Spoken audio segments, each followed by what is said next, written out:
Chapter 1006. Thea casually looked at the Iron Man flying in the distance and looked away. She looked up outside the Earth, and with the return of Gao Tianzuan, the observer also returned to this part of the Earth. It's just that Gao Tianzuan's reaction made her feel a little strange. By right, when returning to the original world, there should be some information and energy flow between the main body and the projection, but Thea didn't feel anything, which was completely impossible. Unless Gao Tianzuan was 2 levels higher than her. Thea was now at the multiverse level, and higher than her would be the peak of the multiverse and the omnipotent level, but did Gao Tianzuan have this ability? She didn't believe it. Another possibility was that Gao Tianzuan was a big liar, an American version of Qiu Qianzhang, but seeing that he could cross into her world, it didn't seem like it. Thea felt that the last possibility was very likely, and his main body was dead. Before she could ask, the Iron Man had flown in front of her. Tony Stark was a genius in the Marvel world, the representative of the superheroes, and similar to Thea's deeds there, he also revealed his superhero identity to ordinary people. He relied on various technological equipment and his Iron Man armor in battle, and could use his Iron Man armor to deal with 80% of the enemies. Today, he was doing experiments when he suddenly found several warning signals ringing, and the monitor showed that 5 unknown targets had appeared in New York. Aliens. This was his first thought, but after observation, he found that the people who came didn't have any violent aura. After the other party arrived, they looked around and didn't find any hostility in a short time. After thinking for a while, he informed several of his companions, and then without hesitation, he put on his armor and came to them. "Who are you? Why did you come to Earth?" The Iron Man floated more than 2 meters above the ground, and the energy in his palm was ready, but not released. He was fully alert, and at the same time, he looked at these strangers. This time, Thea didn't wear the Goddess of Death's outfit. Instead, she changed into her usual clothes. She wore a red woolen coat, cropped pants that revealed her white ankles, and a pair of pointed high heels. She originally had a satchel with her, but Diana frowned and put it away. He was dressed normally, but compared to the people around him, he looked abnormal. Superman, Batman, and Diana were all wearing battlesuit. Gao Tianzuan was wearing a shiny golden robe inlaid with silver. He might look cool on his planet, but on Earth, he could only look very different and flashy. The Iron Man's eyes wandered over their faces. Gao Tianzuan looked strange, and was obviously not a good person to talk to, so he was eliminated at the first moment. Diana carried a shield and a long sword, looking like she was about to enter the battlefield. Thea, a city beauty, was also very strange to be mixed in with a group of suspected aliens. Although both of them were super beautiful and very fierce, and he usually wouldn't mind chatting them up at this time, he was still ready to put business first. Batman was even worse, dressed in black and habitually standing in the shadows. The Iron Man muttered for a while, "This guy wouldn't be a bad guy, right?" The Iron Man finally set his eyes on Superman. Intuition told him that this guy with a sunny face should be a good person. Thea didn't know what time period Marvel was in now, and she didn't care much about the life and death of Thanos. She gently pushed their righteous and handsome Superman, "You should speak on behalf of the company. We are from another Earth, and there is a major matter involving both of us that we need to discuss with you." Superman flew into the air, and was level with the Iron Man, and said in a gentle tone. The strong man in the red cloak in front of him could fly without any equipment, which made the Iron Man more certain that the other party was an alien. However, after living for so long, he could still judge whether there was hostility or not. In addition, Superman's face was no less righteous than Captain America's, so the Iron Man temporarily put down his guard. "What's the matter?" He didn't mean to go back to the headquarters at all, and was ready to talk on the street. Superman briefly said that he didn't trust the Iron Man to the extent that both sides were conducting preliminary tests. The Iron Man listened and didn't believe it, but his intuition told him that the matter was a bit big and he couldn't decide on his own. Please come back to the headquarters with me to talk in detail. After that, the Iron Man hesitated. Could these guys in front of him all fly? If they couldn't fly, would he need to call a car from the headquarters? They should have seen cars before, right? Looking at Batman's Kevlar and Thea's clothes, judging from human clothing and polymer composite materials, the technology in this world shouldn't be bad. After that, he saw the two beauties fly up casually, and Gao Tianzuan, who seemed to be the old man, also followed with a frown. The three of them flew as casually as breathing and drinking water, and the dark Batman also wore a ring and followed behind with yellow light. The Iron Man was a little surprised. These guys can fly. He hurriedly called the Avenger to gather in the exclusive channel. Regardless of whether the other party was a righteous hero or not, at least his side couldn't be too weak. The journey was a little far. This world's New York was very big, and it wasn't an exaggeration to say that it was a super metropolis. Almost 80% of the heroes and villains worked hard here. Sometimes, when a plane crashed, 7 or 8 heroes would jump out to rescue it. Thea scanned with her telepathic mind and saw a few very strong reactions. 3 of them were the most eye-catching. One was a pure and peaceful spiritual power. Thea guessed that it was Professor X.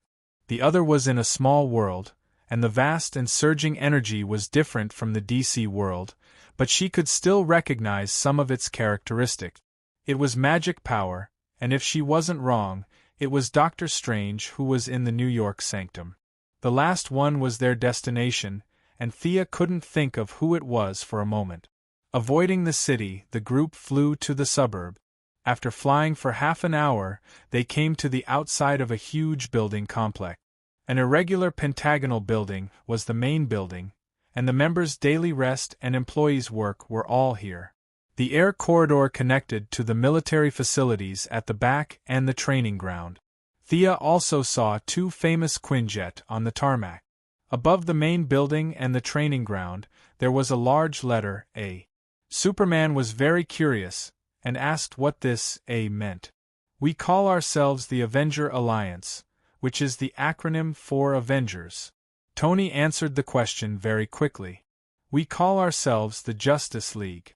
Superman said proudly. The term Avengers referred to taking revenge on behalf of someone. This kind of action was a bit like exchanging violence for violence. Conceptually, their name was much more positive. Walking into the main building, they saw many ordinary people doing work. Thea also saw the third person that caught her interest. Chapter 1007. There was not a single strand of hair on the person's body, and his gaze was calm. This was a man with purple skin and a yellow cloak. The most eye-catching thing was that there was a dent on his forehead, as if the gem that was supposed to be there had never existed. Thea recognized him. This was Vision, the original owner of the Soul Gem. Now that the gem had disappeared, he was still standing here. There must be a complicated story behind this. Although the gem had disappeared, she could still feel some unusual energy. Vision's body still had the remnants of the Soul Gem, and the gem's remnant was integrated with his life. In the face of Thea's prying, the remnant had been desperately resisting, constantly emitting invisible ripples, trying to confuse her gaze. Thea smiled slightly and looked away. Walking with Vision was a woman in a red trench coat, with shoulder-length hair and a beautiful appearance. However, the energy in her body was violent and primitive, with a destructive aura, like a huge volcano. The characteristics were very obvious. This was Scarlet Witch. Both of them were strong.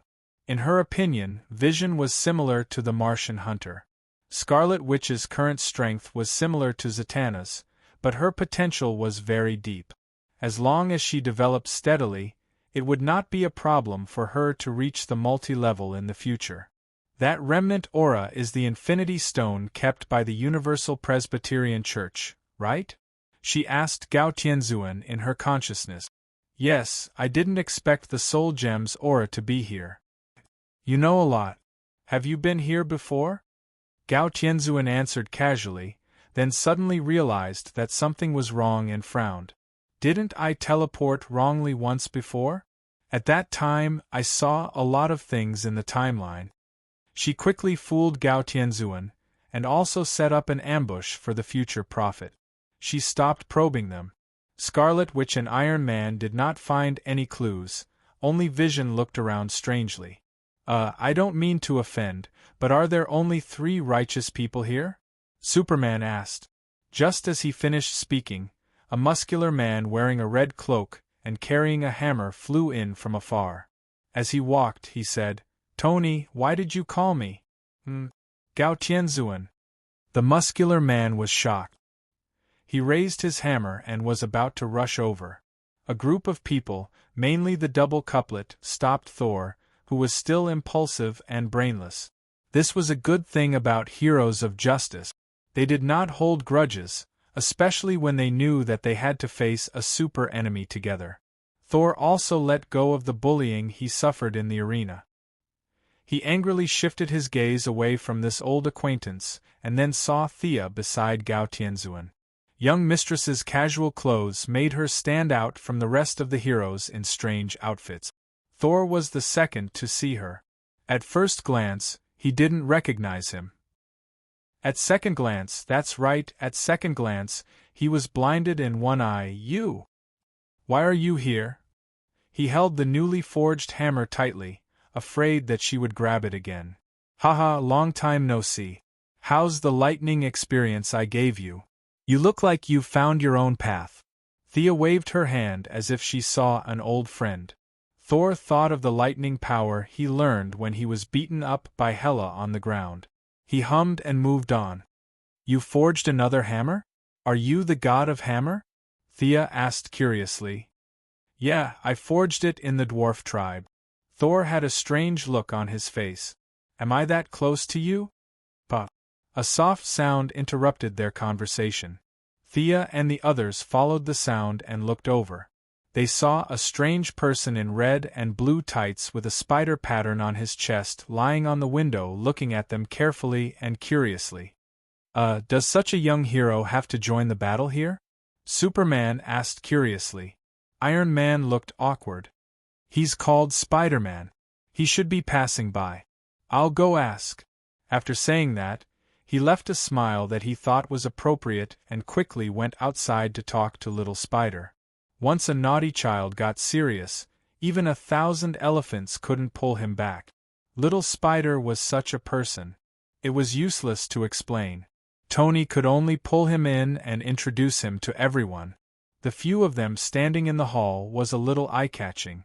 The staff and the Avengers were whispering to each other. Tony felt that he had a lot of helpers around him, so he quickly took off his armor and controlled it to fly away. At this time, among the group of strange clothes, only he and Thea were dressed normally. As they entered the meeting room, more and more the Avenger came. Hawkeye, Black Widow, Hulk, Ant-Man, War Machine, Black Panther. A golden wave lit up, and the thin Doctor Strange also came out of the portal. He first looked at Gao Tianzuan, and then at Thea and the others. The last to arrive was a middle-aged man. He looked a little tired and had a beard. He was wearing a black combat suit with a 5-pointed star on his chest. He looked ordinary, but the Avenger respected him. Even if Tony had a big conflict with him, he didn't show it in front of outsiders. This was Captain America. Captain America was the soul of the Avenger Alliance. Even if he had retired to the second line, his reputation and moral character still played an influence. Like Tony, he also didn't put the conflict between them in this kind of situation. The two of them discussed in a low voice. Thea and the others were also discussing. In the end, it was decided that Thea would tell the whole story, and the righteous and good-looking person would take second place. The two sides briefly introduced themselves, and Thea began to speak in a clear voice. Kalana, an ancient race scientist from our world. His curiosity is endless, and now he is preparing to solve the mystery of the world's creation. Seeing that most of them were confused, Thea knew that she was too vague. She stretched out her hand and quickly turned into countless golden lines, simulating the phantom of two universes.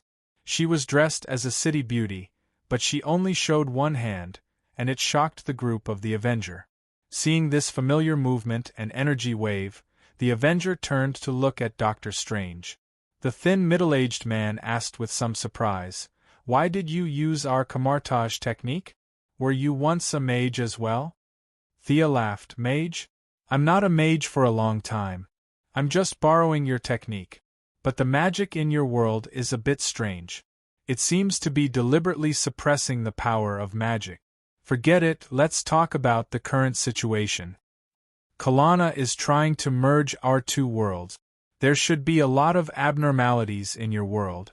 According to my estimation, the rules of the two worlds are completely different. The possibility of a forced fusion is very high. This is the purpose of our visit. Find Kalana and concentrate all our forces to stop him." A mad scientist. Captain America didn't fully understand the previous words about the explosion of the universe, but he understood that the scientist wanted to cause trouble. Chapter 1008. Thea smiled bitterly. "You can't use common sense to judge them.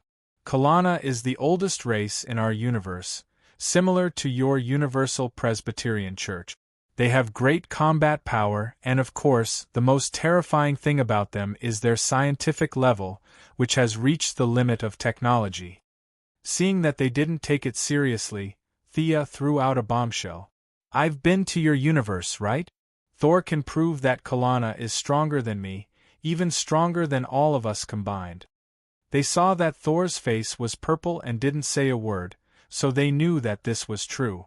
They couldn't help but have a new understanding of Thea in casual clothes.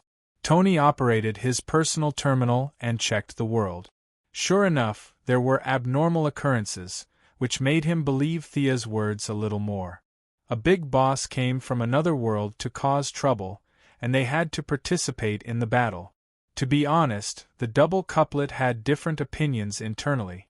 However, the heroes of justice still had the basic awareness, and they all expressed their willingness to participate in the battle. Gao Tianzuan gave a few coordinates, all of which were places where Kalana had stayed before. The double couplet asked Star-Lord's Guardian of the Galaxy to investigate. "Let's go and search too. After all, this has more to do with us," Thea whispered to Superman and the others. After that, they proposed to search.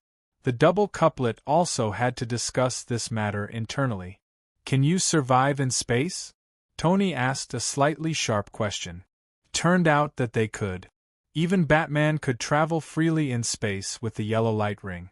Tony's interest was piqued. "How are you going? Are those coordinates very far from Earth?" Thea smiled and opened a portal. This was her modified version of Marvel's teleportation. As long as they were in the universe, they could be teleported there. Iron Man laughed and put on his armor again. He said that he and Vision would also go with them. Thor thought about it and also said that he would go with them. Leaving the American team to unify the internal thinking of the double couplet, the few of them who had space survival ability went to the universe to search. After a long time, there was no progress in the investigation. Kalana's whereabouts were still a mystery. "He shouldn't be here. At least I haven't seen any powerful guys around here." The slightly plump Star-Lord connected to Iron Man remotely through the communicator. While searching, Thea was also trying her best to adapt to the rules of this world. The death of this world was resisting her, so she could only take a step back and rely on the first light ring to communicate with the emotions here. Here, green represented anger, blue represented the power of space instead of hope, and yellow represented the soul instead of fear. All kinds of complicated emotional energy were disrupted and rearranged. Fortunately, all the operations were done on the ring, which saved Thea a lot of effort. "Are you telling the truth or not?" Diana angrily grabbed Gao Tianzuan. She had already noticed that there was something wrong with this guy's strength. He was also not telling the truth. Gao Tianzuan stammered, unable to speak. Thea pulled Diana back. This guy is just a projection. I thought it was to make it easier to travel between the two worlds, but now it seems that his real body has most likely. To be honest, the double couplet could not provide much help.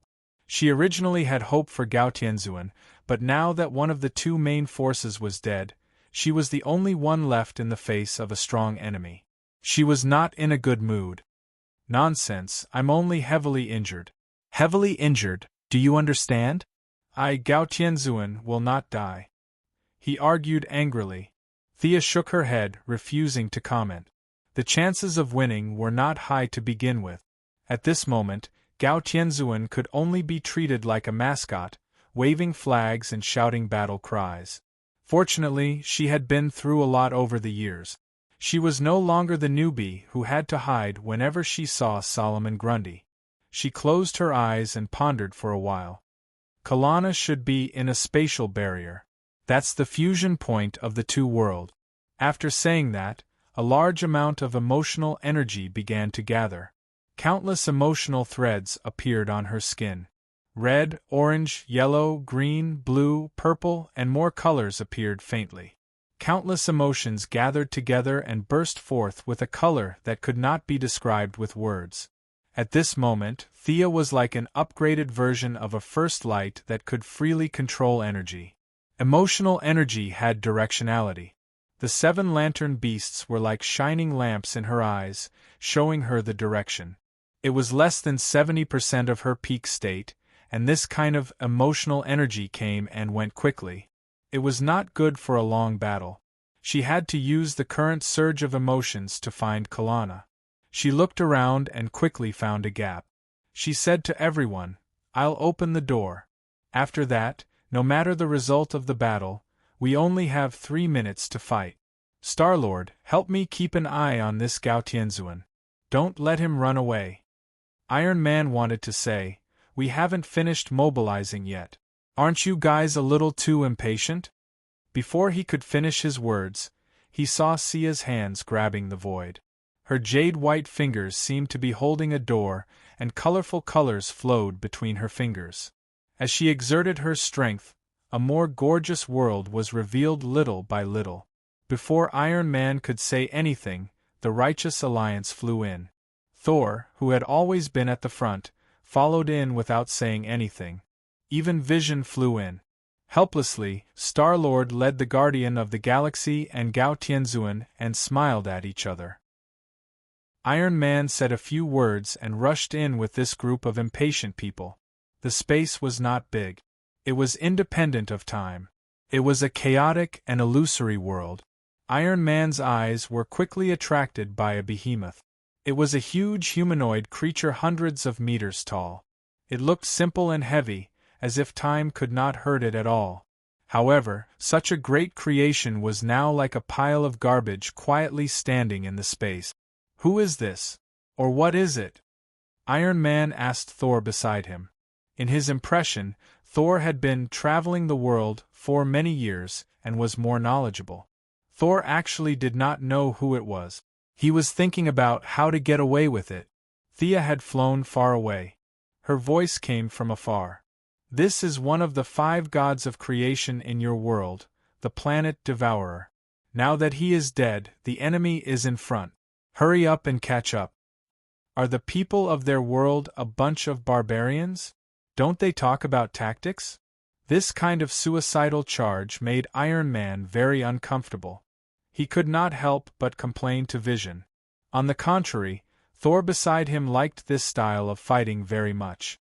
He shouted and rushed forward for Asgard. Thea rushed at the front. The planet Devourer glanced at her and did not look at her anymore. This guy fed on planets. His strength fluctuated too much. Being full and being hungry were 2 completely different concepts. Killing Star Swallowing did not prove anything. She wanted to see what level Kalana was at now so that she could make a follow-up plan. Chapter 1009. Thea said that she was in a hurry, and Star Swallowing had to be put aside. As for whether or not the Iron Man would see Star Swallowing's appearance, she would go home and design the anti-Star Swallowing armor in advance. She didn't care.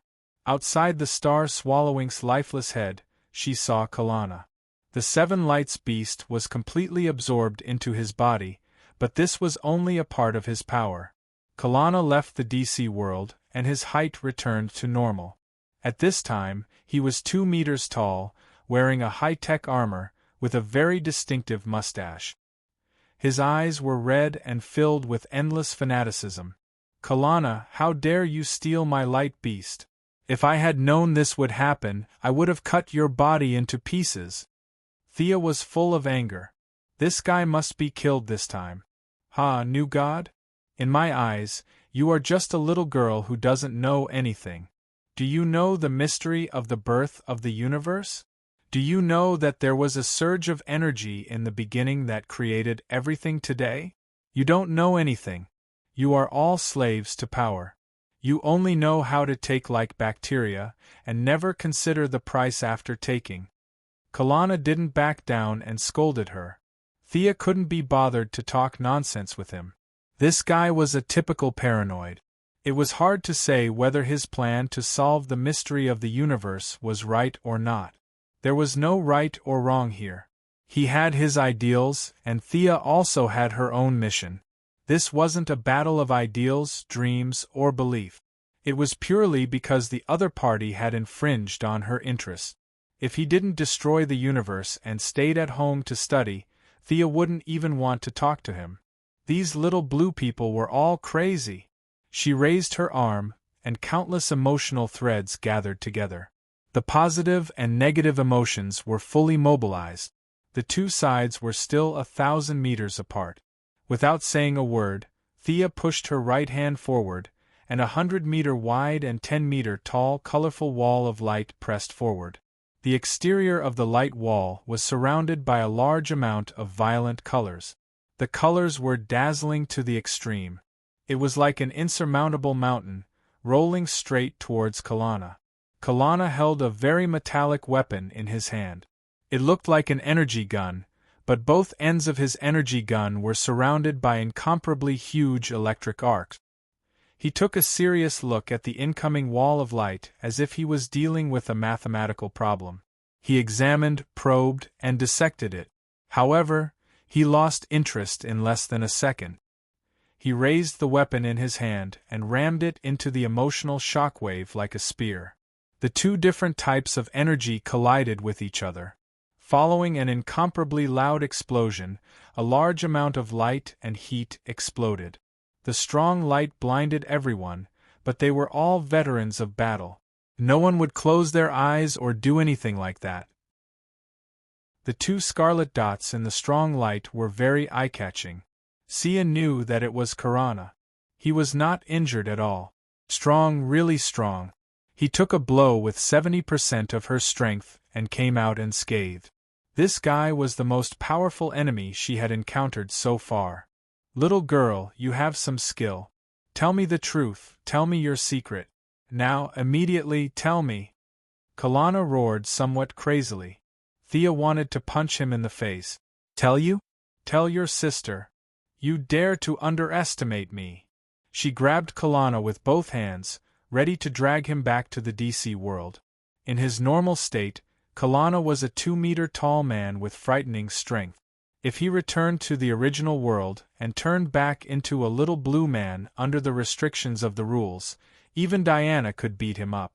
The two sides were 1,000 meters apart, but Thea's fingers crossed the distance and rested on his shoulder. She exerted force, but he did not move. Although strength was not her forte, Thea had no problem using pure physical force to move a planet. Not to mention, this was not just pure physical force, but also the power of the rules. This guy's equipment was strange. She could see that Kalana's armor was not just for show. The armor used a method that she did not understand at all to dissolve the pulling force and pull her back to Kalana. I take back what I said before. You still have some knowledge for me to read. Kalana grabbed Thea's wrist with one hand and clenched his other hand into a fist to punch Thea's head. Kalana's strength was beyond imagination. Even the god of strength, Darkseid, did not seem to be as strong as him. Was there a scientist in this world with such strength? This was so King illogical. Thea thought to herself. A scientist wanted to fight her in close combat, and she was full of helplessness. She did not have time to use brute force to break free. She gathered a lot of emotional energy in her arm and exploded it, making Kalana grab empty air. Then, she gathered all the divine power in her palm again and punched the enemy's iron fist. The fist that was as white as jade and the fist that was wrapped in thick heavy armor met in midair. Even though it was almost empty space, there was still a huge explosion.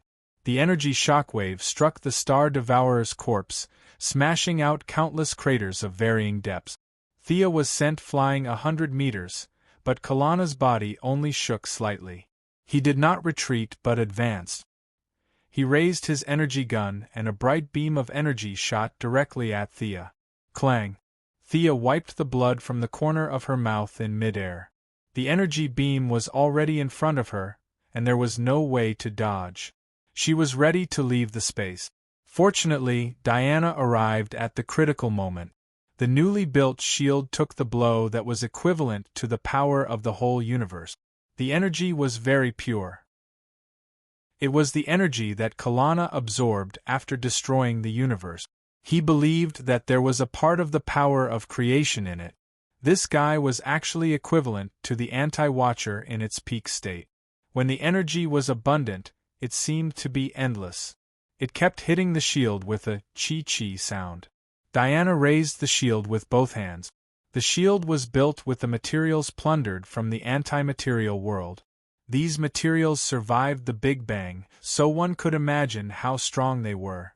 Even so, it was difficult for the shield to resist the energy beam.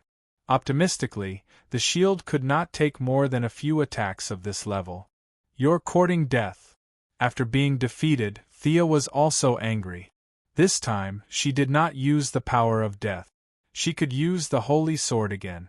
She instantly changed into the costume that was as tall as Artoria and attacked with the holy sword in her hand. For the original universe, Kalana was a fugitive. The will of the universe wanted to capture him. At this time, the Marvel Universe also did not welcome him. If Sia was the role model of following the heavens, then Corona was the role model of going against the heavens and changing his fate. One universe refused to let him in, and the other universe wanted to take him back. The two universes could not come in person. They could only give some help to Thea. A wider range of emotions was mobilized. She could not tell if it was billions, or a sign. She only knew that there were countless intelligent lives providing her with emotions.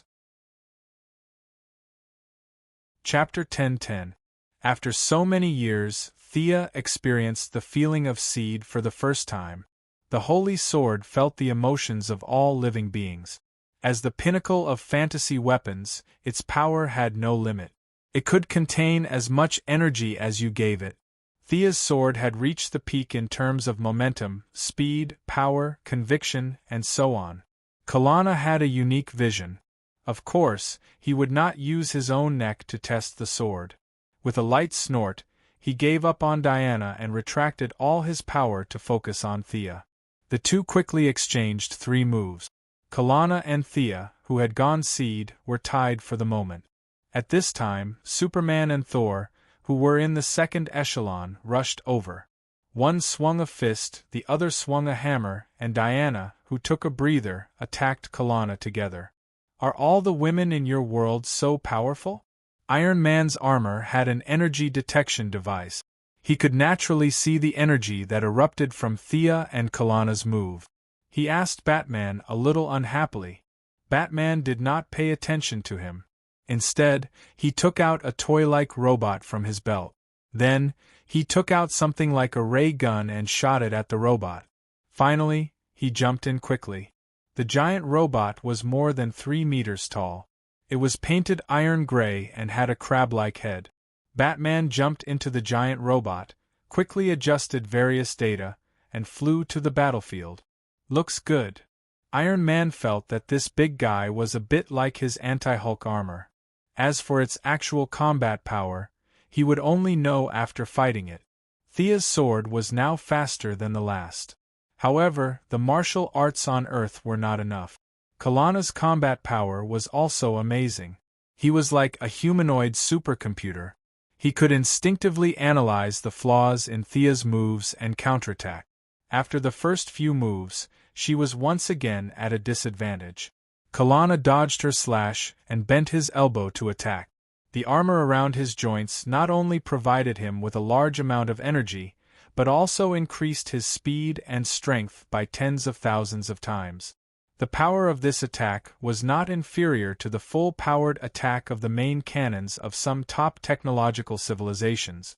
Thea wanted to dodge, but from the corner of her eye, she saw a black shadow jump out from behind her.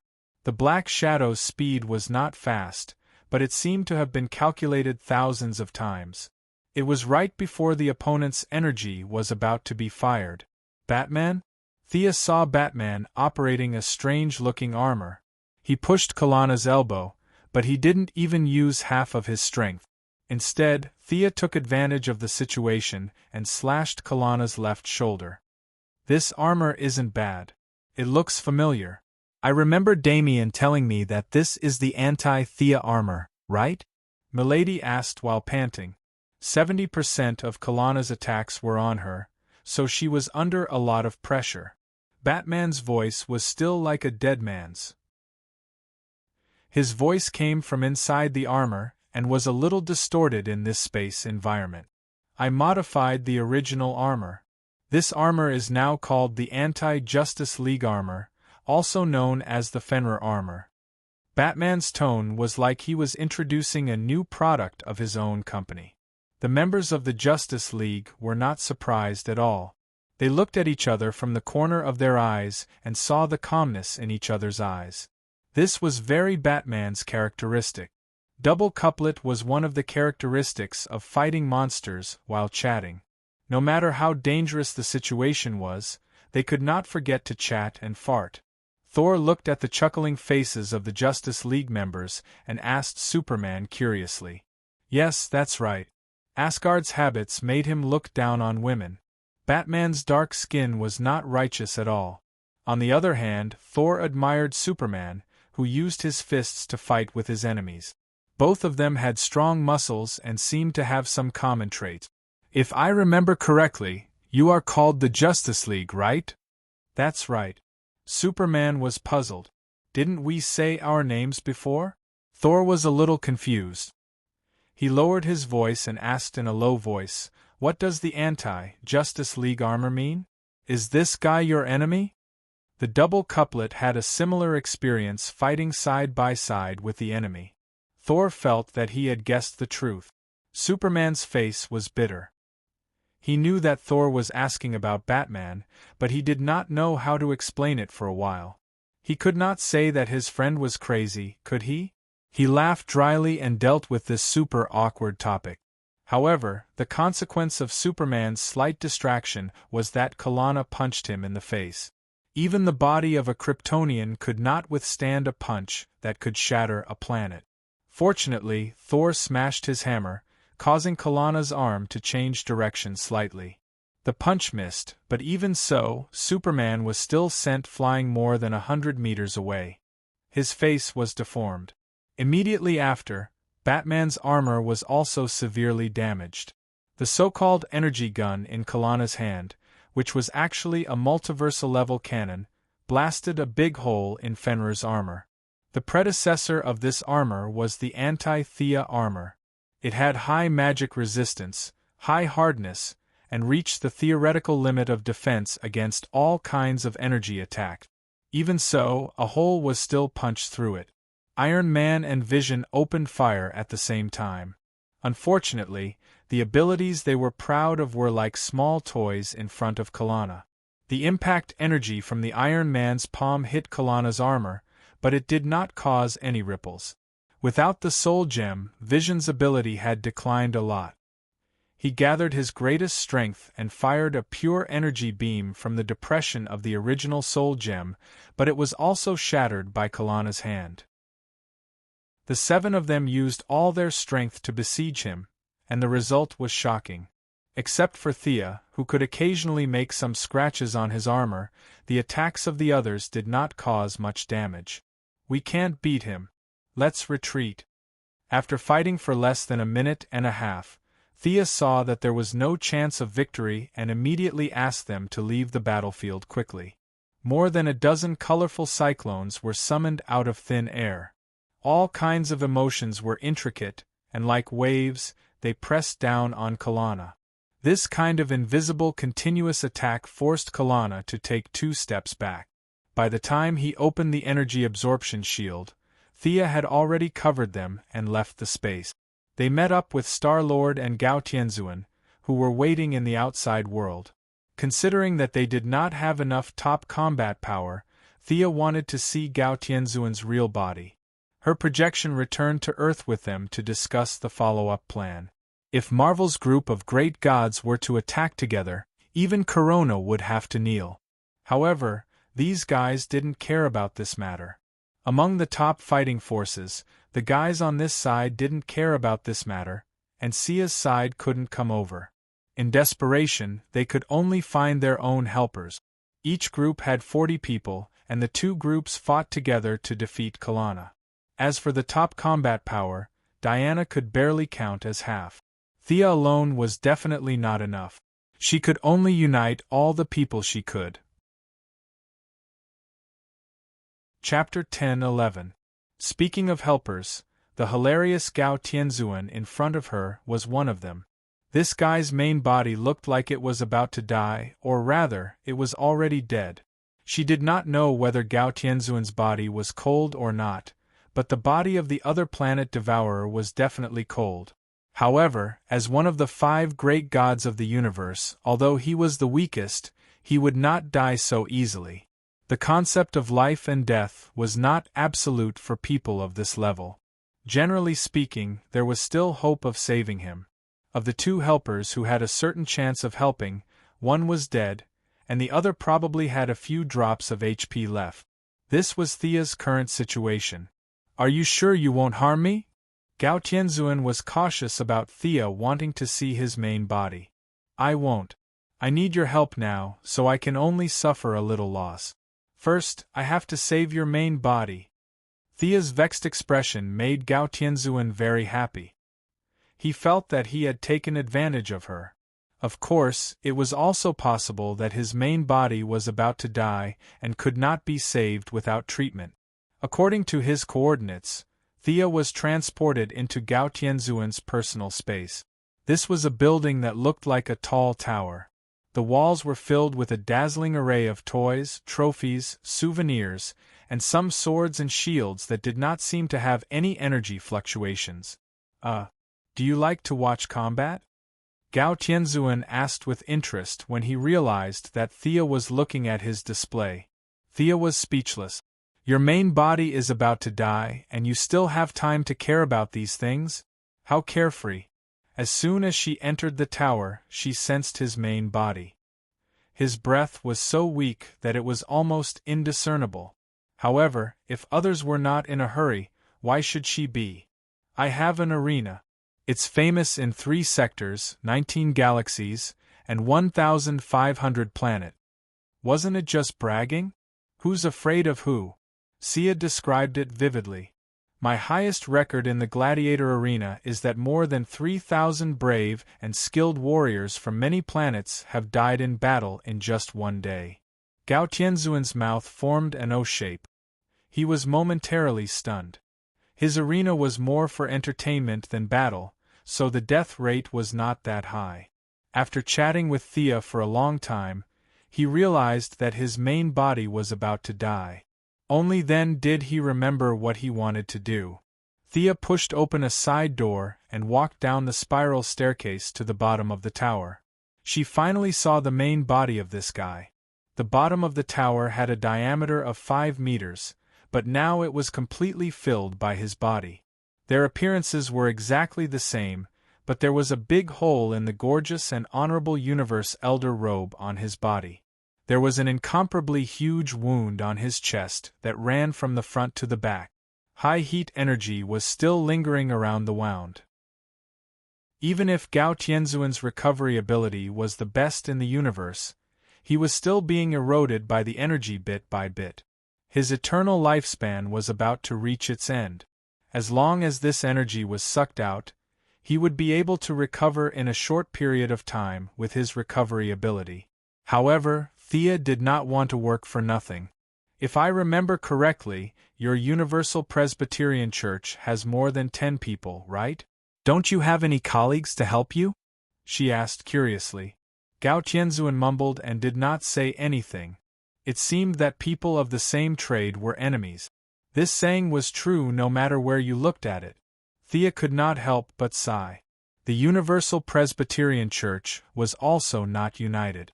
She looked around the outside world and felt a little disappointed. The rules of Marvel's world were different from her world. The divine weapons here were basically useless. First of all, she did not lack divine weapons. Secondly, Gao Tianzuan's toys accounted for more than half of the things here.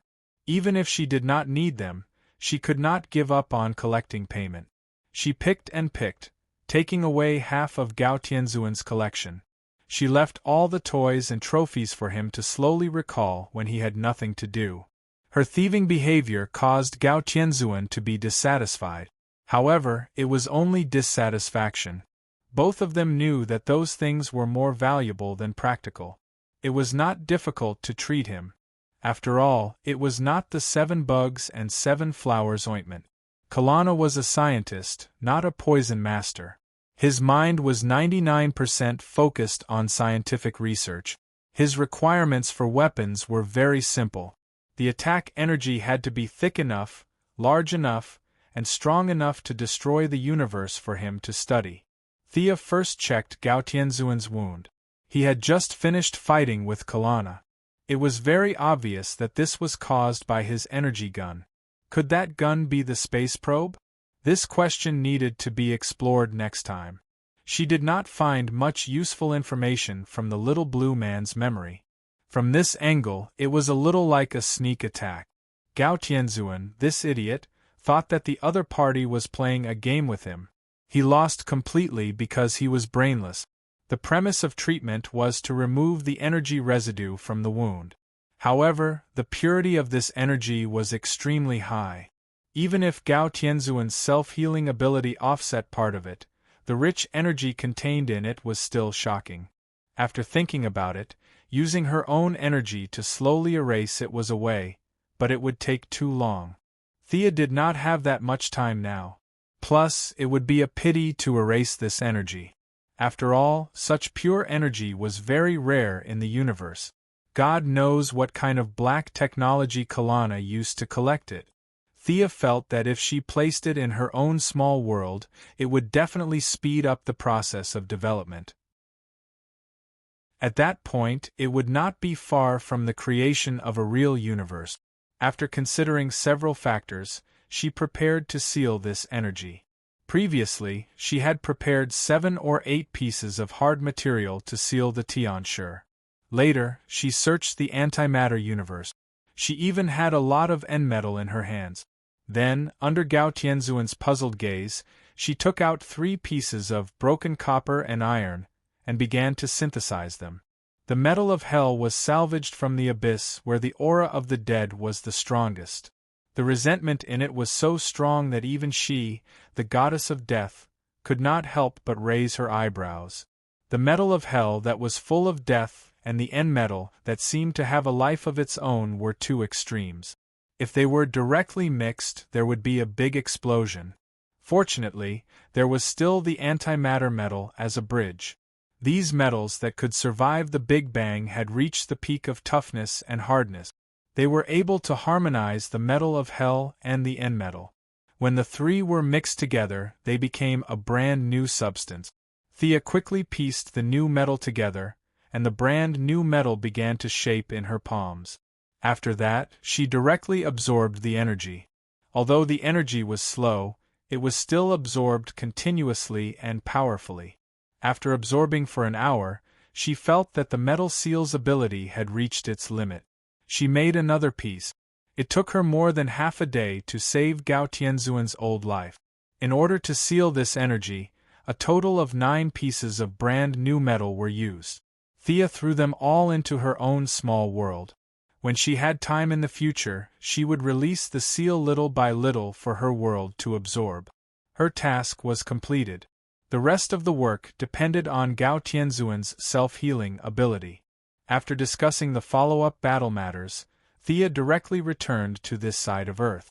At this time, the DC worlds Green Arrow, Zatanna, Firestorm, Atom Man, Martian Hunter, Shockwave, Telescopic Man, and Frost Killer also rushed over as the second wave of support. Chapter 10-12. On Marvel's side, they finally came to a consensus after Team America's brainwashing. They called in the Fantastic Four and Black Bat King. Professor X also brought in Laser Eye and Singlay. Heroes were gathered, but no one had decided on how to fight the final battle. Thea threw another question at them. She wanted to save the planet Devourer. I don't understand this guy's life form. Who knows how to save him? She asked a few Marvel locals. Her gaze stopped on Iron Man, Mr. Fantastic, Professor X, Doctor Strange, and Black Bat King. They had secretly established the Illuminati outside of the double couplet. The few people in front of her were members of the Illuminati. They knew more secret information than the double couplet. The leader of the Fantastic Four, Mr. Fantastic, Reed Richards, looked at her curiously. Thea could see from his gaze that he did not fully trust their alliance. The planet Devourer's temperament is unpredictable. Are you sure he will help us? Reed asked. Star swallowing was not Thea's pet. How would she know what he would do? She shook her head. I'm not sure. I don't even know what he has done. It's just that our strength is not enough to fight against Kalana. We need allies. He was killed by Kalana. He will be our natural ally. With so many forces gathered together, we still can't fight against that Kalana? Professor X spoke very kindly. It would not be an exaggeration to say that he was like a spring breeze. He was an old man with a very elegant temperament. A bald old man. Thea respected the elderly, but she also needed to show her strength. She looked around and waved at Thor, who was drinking not far away. Thor was confused. Why did she call him? Thea pointed at Thor. He should be one of the more powerful people here, but he still couldn't take a single blow from Kalana. What she was trying to say was that the strongest player on their side couldn't even take a single hit from Kalana, while she was able to fight for a minute with him. Didn't that mean that she was awesome? The few from the Illuminati were all smart people and understood the subtext immediately.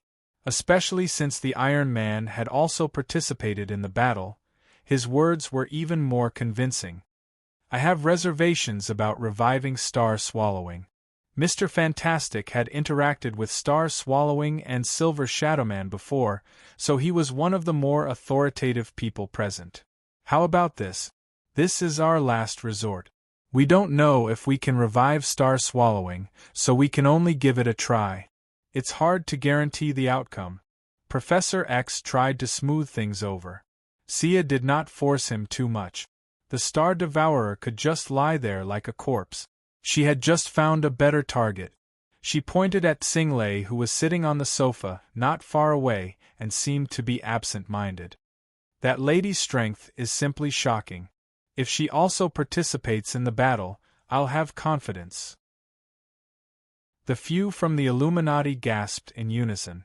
Should they let Kalana fuse the two worlds and cause the universe to explode, let the Dark Phoenix destroy the universe, or let Star Swallowing eat the universe? There seemed to be no worse choice among the three, only worse. Even Professor X's expression changed drastically. He didn't know how to answer this woman from another world. Singleye's strength was not under her control at all. Thea looked at them, exchanging glances.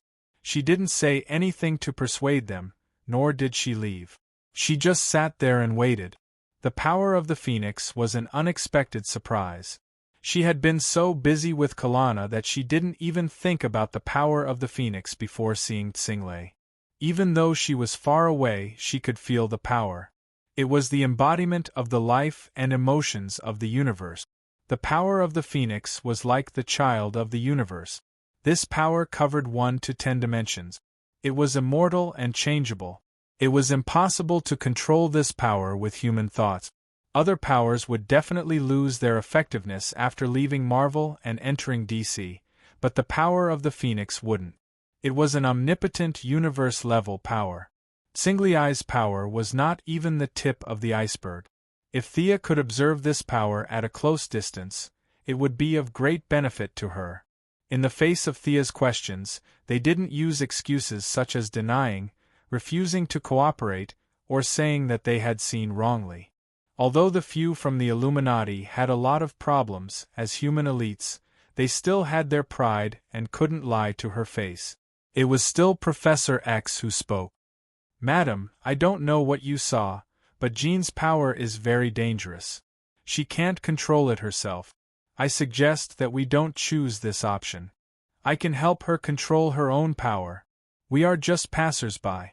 The power still belongs to this lady. If you are in danger again in the future, she will be an important combat force, unless you think that her nature is not righteous." Professor X was speechless again. Jean was definitely not evil, but she could give birth to an evil personality.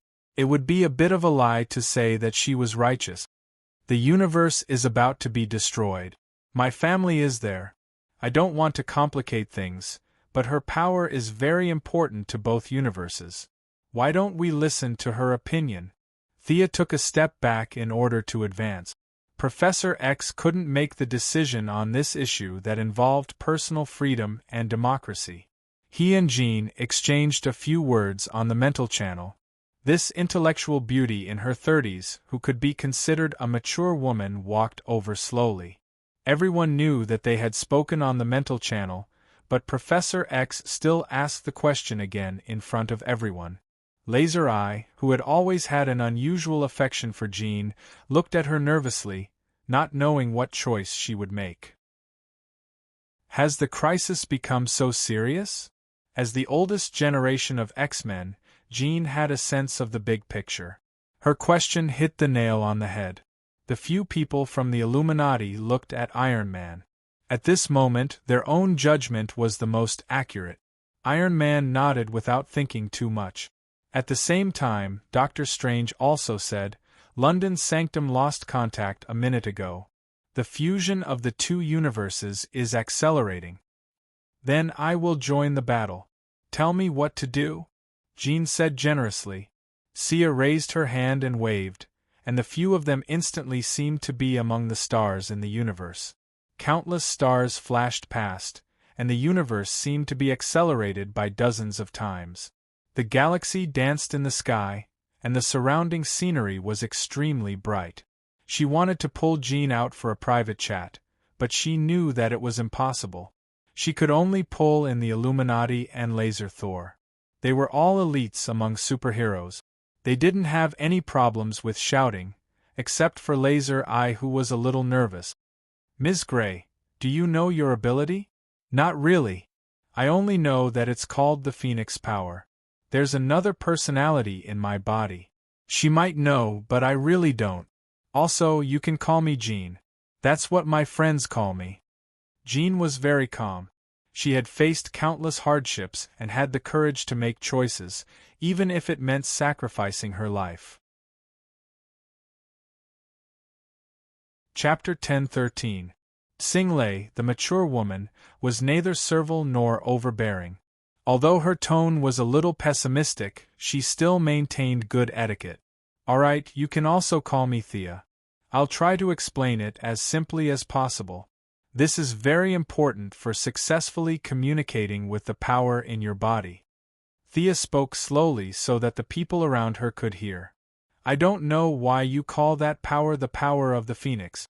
In my opinion, it's very pure and broad, to the extent that it can't be described with words.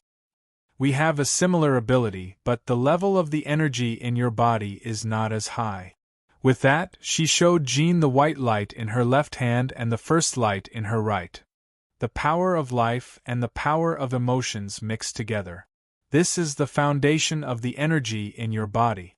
With that, Thea took out a small ball of energy from each of her rings and mixed it together, indicating for Jean to feel it herself.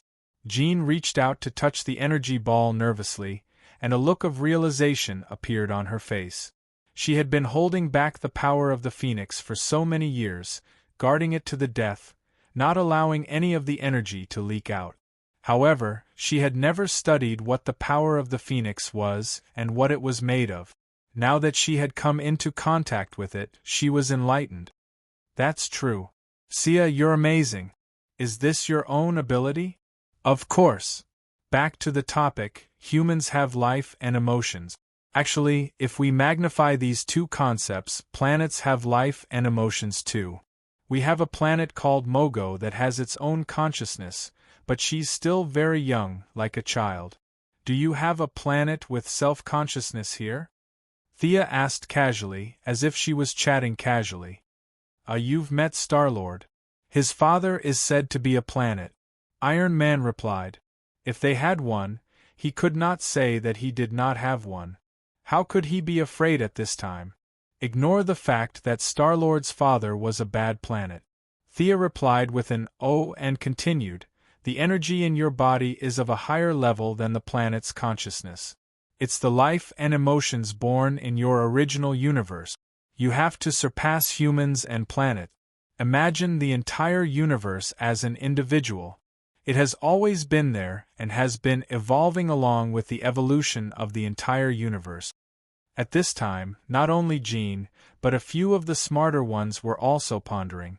Imagining such a huge universe as an individual was a test of one's imagination.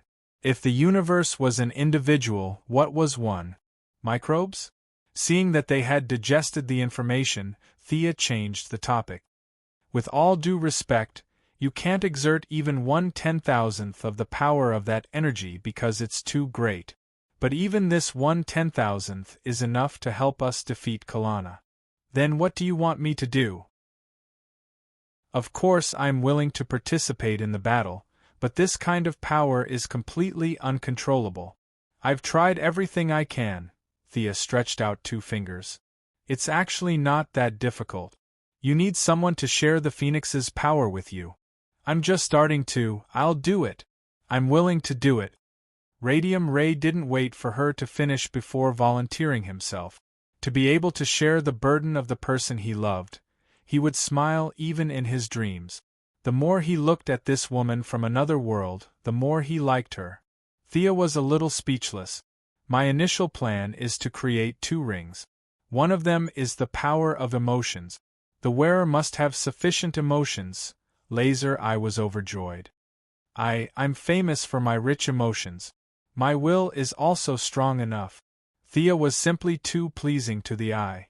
If it wasn't for the fact that this was not the right place, he would have cut off the chicken's head and become sworn siblings.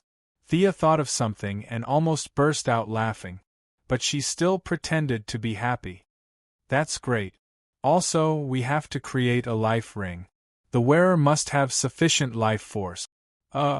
Laser Eye's eyes couldn't be seen because of his large eye patch, but from his facial expression, it was obvious that he was at a loss. Ha ha. Ha ha, I'm dying of laughter. There was almost no superhero here who didn't know the relationship between Laser Eye, Jean, and Wolverine. Strong life force? Was there anyone with stronger life force than Wolverine these days?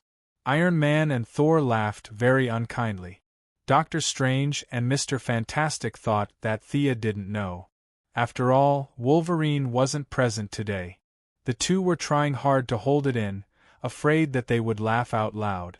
Even Dr. X, a good man, had a headache when he thought of the entanglement between the 3 students. Thea pretended to be ignorant. Laser Eye and Jean were embarrassed, but this was not suitable to be said in public, at least not in front of a room of outsiders. As for whether Deadpool could do it except for Wolverine, the two automatically ignored this person. The love triangle was messy enough. They didn't want to provoke the guy who liked to make trouble. What did I say wrong? She asked knowingly. No, please continue. Laser Eye was so depressed that he didn't know who to complain to. Then I'll continue.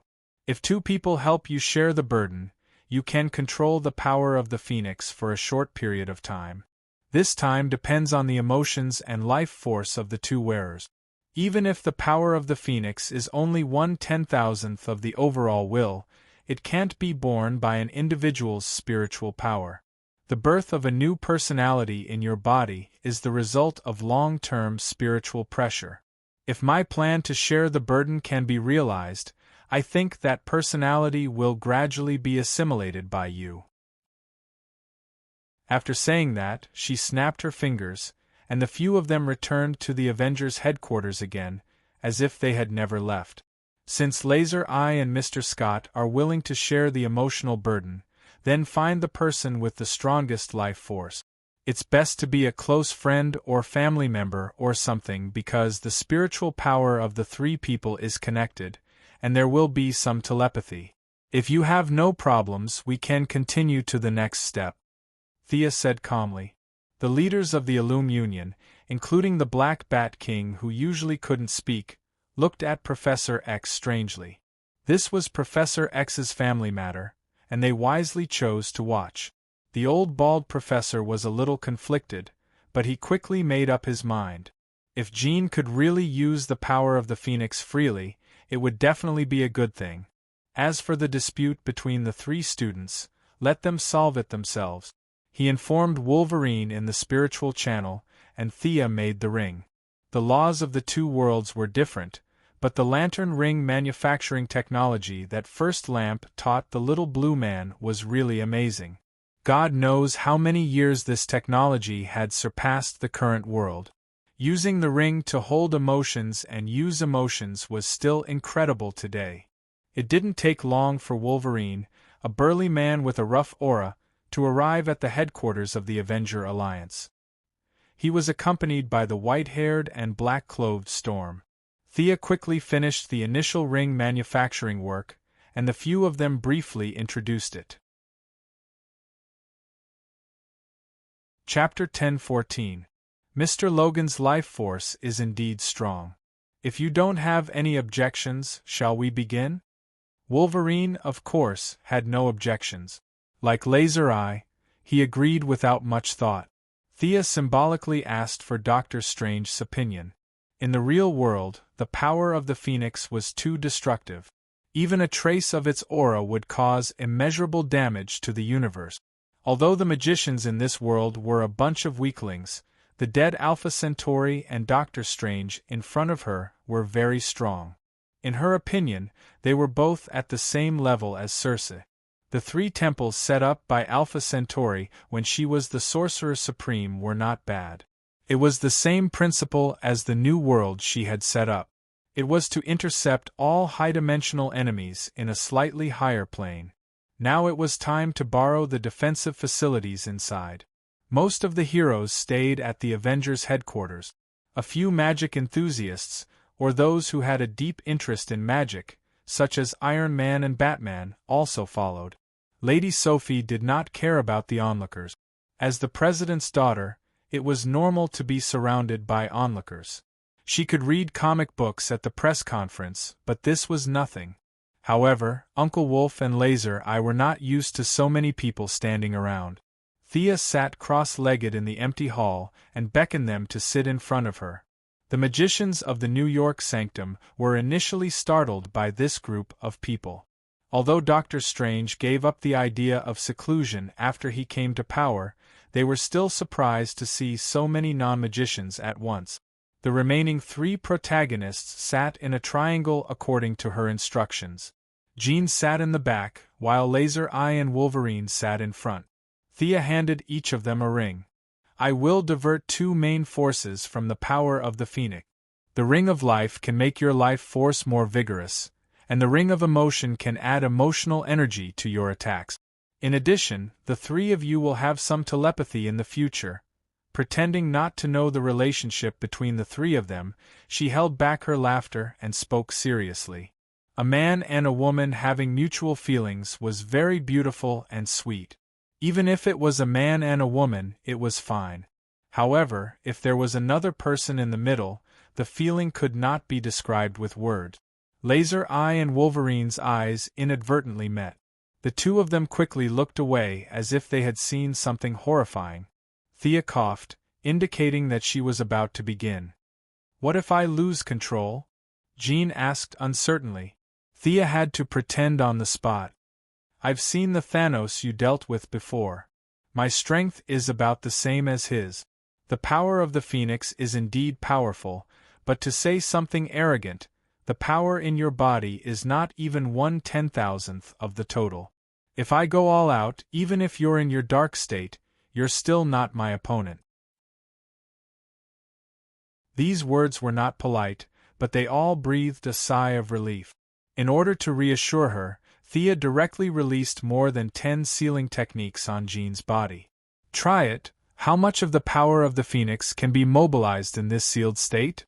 Jean was a little nervous at first, but after a little feeling, she found that the power of the Phoenix that she used to suppress with more than half of her spiritual power did not seem to exist. This made her have some understanding of Thea's strength. "Continue, gradually release your restrictions," Thea said casually. Jean gritted her teeth, clenched her fists, and gradually relaxed her spiritual power. It had to be said that it was very impressive for a mortal to be able to control and suppress it to this extent. The process of letting Jean release a trace of the power of the Phoenix was easy to say, but it could break through many barriers. The power of the Phoenix relied on its own characteristics to continuously break through barriers until a trace of energy as thick as a finger was absorbed. It had been going on for an hour. Of course, Thea was not here to learn Lei Feng. If she were to stay in the world of Marvel, mastering the power of the Phoenix was not a bad choice. Unfortunately, she was just a passerby. Even so, the power of the Phoenix was very useful as a reference. Life and emotions were only the foundation. There were many deeper mysteries within that required her careful study. In fact, Scarlet Witch's power of chaos was also very valuable for research. Unfortunately, unlike Xinglei, who was the host, Scarlet Witch was more of a user. As for the even more illusory power of the fairies, she did not even think about it. It was too far away. Xinglei deliberately opened a gap in the heavy cage, and a trace of the power of the Phoenix was directly absorbed. It hovered in Thea's palm like a flame with its own life force, but its concept was much more advanced than that of a flame. In the deepest part of her consciousness, spirit, will, and all thoughts, Thea saw the shadow of the power of the Phoenix. It had its own will, as if it casually cast a glance from a higher dimension. Thea bowed slightly to show her respect, and at the same time returned a smile. Both sides made a simple contact and retreated. The power of the Phoenix was like a bystander, watching Thea divide the energy and project it into the two rings. "It can be done like this?" Although they did not use simple words to communicate, the meaning was the same. Thea gave the power of the Phoenix the method of making the rings and dividing the energy. In the future, when it chose a host, it would be much easier, and it would not have to compete with the host like a tug-of-war. Buy one get two free, a threesome would be the standard for the future host of the power of the Phoenix. Similarly, the power of the Phoenix, as a thank you, cut off the remaining part of the spiritual connection. A small spark like a candle in the wind became Thea's private property. The extent of her research had nothing to do with the power of the Phoenix. Both sides took what they needed. From now on, the power of the Phoenix could ease the conflict with the host, and Thea also got what she needed. In the outside world, with her actions, a surge of life force and emotional power seemed to be extracted from the sea, and the surging energy was injected into the two rings. With Jean as the center, two energy lines connected to Laser Eye and Wolverine. The power of the Phoenix was directly injected, and even though it was transferred by Jean, the two heroes still fell into a temporary state of confusion. Jean, on the other hand, was sharing the burden mentally. According to Thea's instructions, she carefully opened various restrictions, and countless energy surged out from an unknown area and entered her body. Using the spiritual connection between the three of them, an external cycle was carried out with her, the host, through the two rings. For a moment, the three of them closed their eyes to communicate for the first time. Thea stood at the side and carefully experienced the charm of the power of the phoenix. She could use other people's things as a reference, but she could not copy them. She was also trying to use her life force and emotions to synthesize a power that belonged to her alone. What should she call it? Thea's power? It seemed a little shameful. The young lady's mind wandered, and some subtle changes began to happen to Tsingliai's body. Her hair became redder, and her temperament became colder. At the same time, a power that far exceeded the limits of the universe began to burst out in her body. Chapter 10-15. Her evil personality is about to awaken. I suggest we. Iron Man pointed at Jean and said to Thea, "Aren't you awesome? Hurry up and suppress her." Thea glanced at him and shook her head gently. I don't know what level of psychological development you have here, but when a personality is suppressed for a long time, the longer it is suppressed, the greater the rebound will be. You want to use this opportunity to eliminate the psychological barrier? I'm afraid it won't be easy. Dr. Stephen Strange was once an excellent surgeon, and he also understood psychology. At this time, he was not optimistic about this attempt. In his opinion, the illness should be eliminated step by step, instead of diverting energy and treating the illness at the same time. This was too disorganized. Jean's problem is the power of the phoenix. If we can remove the barrier between her two personalities, then she will truly be able to enjoy her own happiness. We have a type of dynamic structure psychotherapy where we can create a childhood environment around her and search for the similarities between her two personalities. After that, Thea said as she spread her magic and simulated Jean's childhood environment. Her father was a history professor, and frankly speaking, if there were no mutants, her life would not have been so rough. Dr. Strange, who had a long face, was a little surprised. I didn't expect you to be so good at medicine. I have a doctorate in biogenetics and medicine. The relationship between the two sorcerers suddenly became much closer. From genetics to biopharmaceuticals, all the way to modern clinical practice, whether it was theory or practice, they found a lot of common topics. Dr. Strange himself was an authority in surgery, and Thea had done a lot of illegal experiments and accumulated a lot of knowledge. Coupled with her identity as a sorcerer, they each had their own unique views on the connection between magic and medicine, although Thea felt that these might be the views of Alpha Centauri. Mage Alpha Centauri died early, and most of Dr. Strange's strength was self-taught. Many of his ideas were taken for granted, and Thea pointed out his mistakes at key points. He couldn't help but be amazed. While they were chatting happily, the mages from the New York Holy Cathedral, who were usually arrogant but were actually a bunch of weaklings, were shocked. The power of the phoenix was entering this world, and the magnificence of the power was beyond the limits of their imagination. A few of them could not care less about being the heroes of the double couplet. Some of them began to repair the magic circle, some strengthened the original defense, and some avoided eye contact, preparing to pack up and run. Thea snickered. For Dr. Strange's sake, she snapped her fingers. Wolverine's and Laser Eye's rings began to slow down, and Jean, who had lost all her energy, slowly regained consciousness. You? Her eyebrows were slightly raised, and there was a dark red energy fluctuation in her palm. Then, as if she had thought of something, she gradually calmed down and finally calmed down. How is it? Do you feel any discomfort now? Thea automatically put herself in the role of a doctor. It's easy. The burden on my body seems to have lessened by half, and my personality seems to have changed a little. Tsinglei usually stayed at Professor X's place as a teacher. Although Professor X did not have the qualifications to run a school, and the graduation certificate he issued was somewhat indescribable and not recognized by the country, Tsingley herself had a doctorate. Tsingley's doctorate might have been obtained through some kind of mind control ability, but after all, she had received higher education. After splitting into two personalities, she had self-taught herself a lot of psychological knowledge, and she was very clear about her current state of mind. I think you don't have to reject the dark personality. That's you too. We all have darkness in our hearts that we don't know about. Our Superman here, your Captain America, is the same. As long as you understand what you're doing, it's fine. Alright, you should rest well. After saying that, she opened a portal and returned to the Avengers' headquarters. A bunch of them also stepped through the portal noisily, leaving a bunch of weak sorcerers to clean up the scene.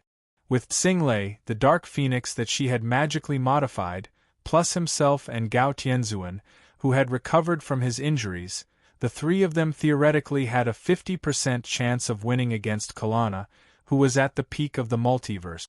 In addition, there were Diana, Superman, Doctor Strange, and Thor, the two cheats Batman and Iron Man, as well as Captain America, who could take a punch from Thanos and represented the core values of the United States of America, counting all the remaining heroes, such as Scarlet Witch and Iceman, who were currently weak but had great potential. They might be able to help if they held back a big move during the battle. Overall, the chances of winning were still very high. The few of them briefly discussed the next plan. Thea needed to stabilize her state. Her strength here was fluctuating, and many of her extreme emotions had to be temporarily blocked in order to stabilize her strength. And in order to make full use of their advantage in numbers, it was imperative to fight inside Star Swallowing's body. After all, many heroes did not have the ability to survive in space. With Jean's help, she no longer mentioned the resurrection of Star Swallowing. But how to lead the team and rush in was a problem for them. Kalana was not a fool, nor was he a monster in the Instant's dungeon. Now that the defense of the space barrier had been strengthened, once they entered, they would be greeted with energy attacks that were called energy guns but were actually space cannons. Thea could not take more than a few of these high-energy attacks. She would not stand there like a target to maintain the passage between the two worlds. We can take Star-Lord's spaceship, Dawn, and rush in directly. That spaceship is the strongest spaceship I have ever seen, but it requires a very high amount of energy to break through the space barrier. Iron Man suggested a good idea, and then discussed it with Mr. Fantastic and Batman. As for the original owner of the spaceship, she was ignored by them. Seeing that there was nothing for her to do here, Thea gently smoothed Diana's frown. Let's go out for a walk. We can take a good look around New York. I saw a shoe store before, and it seemed to have good taste. Thea suggested. With her strength, she did not need to sharpen her spear at the last minute. The only thing she needed was to relax as much as possible in order to maximize her combat power. Diana thought about it. Every time she went to a parallel universe, she would fight and kill. This time, it was a good thing to relax before the final battle. She immediately decided to go shopping with her. Since they were going shopping, they definitely could not carry a shield and a sword. Diana also changed into casual clothes, and the two walked out hand in hand. The Avenger building, a pentagonal building, had a strange sense of direction. The two goddesses changed their clothes and walked half a circle before they found the exit. When they reached the exit, Tony Stark, who had changed into a handsome suit, sunglasses, and a mustache, was greeting them in the car. His fat bodyguard was driving. "Two beautiful ladies, do you need a guide?" Chapter 10:16. Although he waved at the two goddesses flirtatiously, Tony Stark subconsciously didn't like people who carried shields. Diana's personality was resolute and heroic, full of charisma as a leader. With all these factors combined, he kept a respectful distance from this tall Valkyrie. His main target was Thea. The young lady was full of modern vibes. She had a cheerful personality and was able to chat with anyone. As for whether Tony Stark had the intention of monitoring the two of them, other than striking up a conversation, no one could say for sure. Thea immediately understood his intentions. The young lady instantly counterattacked. She gently lifted Diana's chin, tilted her head slightly, and kissed her. Diana was also very smart. Two red tongues teased and entangled in each other's mouth. They kissed for a full half a minute before parting. It was worth mentioning that when they parted, there was an eye-catching crystal line between their lips. I suddenly remembered that there's a problem with my armor. Take good care of our guest. Tony sighed and patted the fat bodyguard's shoulder. He opened the car door from the other side and walked back with waning interest. They didn't reject the free driver and car. Tony Stark, the pervert, was chased away. However, in order to reassure the people in the double couplet, Thea pulled Vision and Scarlet Witch into the car. I have little experience living outside. I'm afraid I can't be a guide, Scarlet Witch said, a little ashamed. She had no experience. The robot-like Vision had never left the house except for a few group activities. However, after considering various factors, Vision agreed on behalf of the two of them. As for whether it was because he was curious about living outside, no one knew. The back of Tony Stark's car was very spacious. It wasn't cramped for the four of them. There was even a wine rack and a square table. Thea chatted with them about fashion, art, society, movies, and other issues. Scarlet Witch was at a loss and didn't know how to answer. Vision, on the other hand, seemed to be reciting something from a book. Everything about productivity and production was confusing. This may be a little presumptuous, but you don't seem to leave the headquarters much. Is it because of Mr. Vision? Thea asked. Vision and Scarlet looked at each other. Actually, both of us have some problems. The Avengers' headquarters is now our home. Thea thought for a moment and smiled. Her smile was as beautiful as a painting. Even Scarlet was a little intoxicated by it. Actually, there are many life forms in the universe. Appearance is not important as long as you acknowledge yourself. There are many unique life forms in our universe. If you care, you can change your appearance and come out for a stroll. Scarlet Witch sighed. The outside world is very unfriendly to us, so we rarely take this kind of transportation. Now that Thea had obtained the power of the Phoenix, she was also a little interested in Scarlet Witch's power of chaos. If it was a one-on-one battle, Doctor Strange could beat the current Scarlet Witch. However, Doctor Strange's magic was mediocre in Thea's eyes. He won because he used his abilities to the extreme. Chaos magic was a unique system that was completely different from the existing magic. Thea pretended to be curious and asked, "You should be a magic user too, right? Changing your appearance isn't that difficult. Is there a rule in your world that forbids the use of magic?"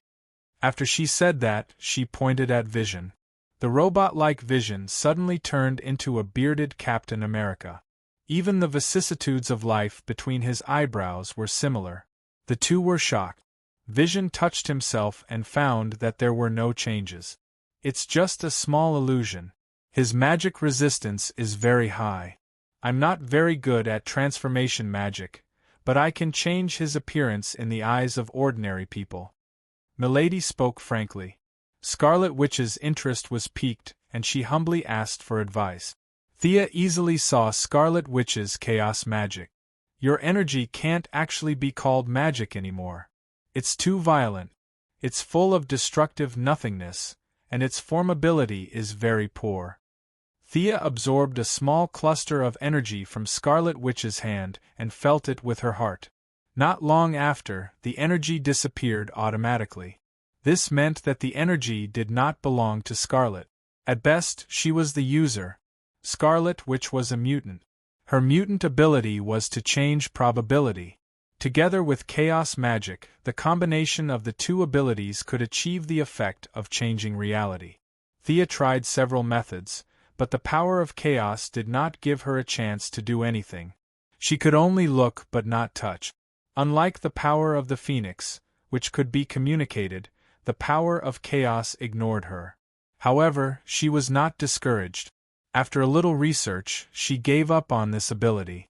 Like the anti-life equation, the power of chaos pursued destruction. It was not suitable for her. However, she also helped Scarlet Witch think of a way.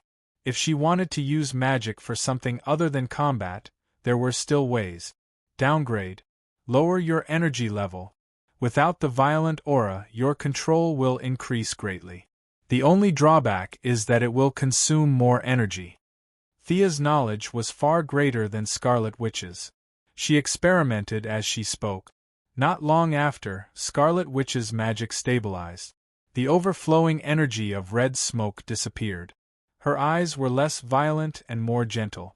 The method was definitely correct, but if she wanted to use it at a lower level, she would need time to master it. Next, Thea changed Vision's face into a common face. He and the fat bodyguard acted as carriers. As for paying the bill, they could only put it on Stark Industries or double couple it. Thea's money could not be used here, and she could not buy a pair of shoes and barter. That would be too much. It had to be said that New York was very big. They had only walked one street when it was almost evening. Let's go back. It's already very late. The fat bodyguard was so tired that he was covered in sweat. He had gone back and forth 3 times and now had 7 or 8 bags in his hands. He looked at Thea and Diana strangely. Are you really here to protect the world? Are you not here to have fun?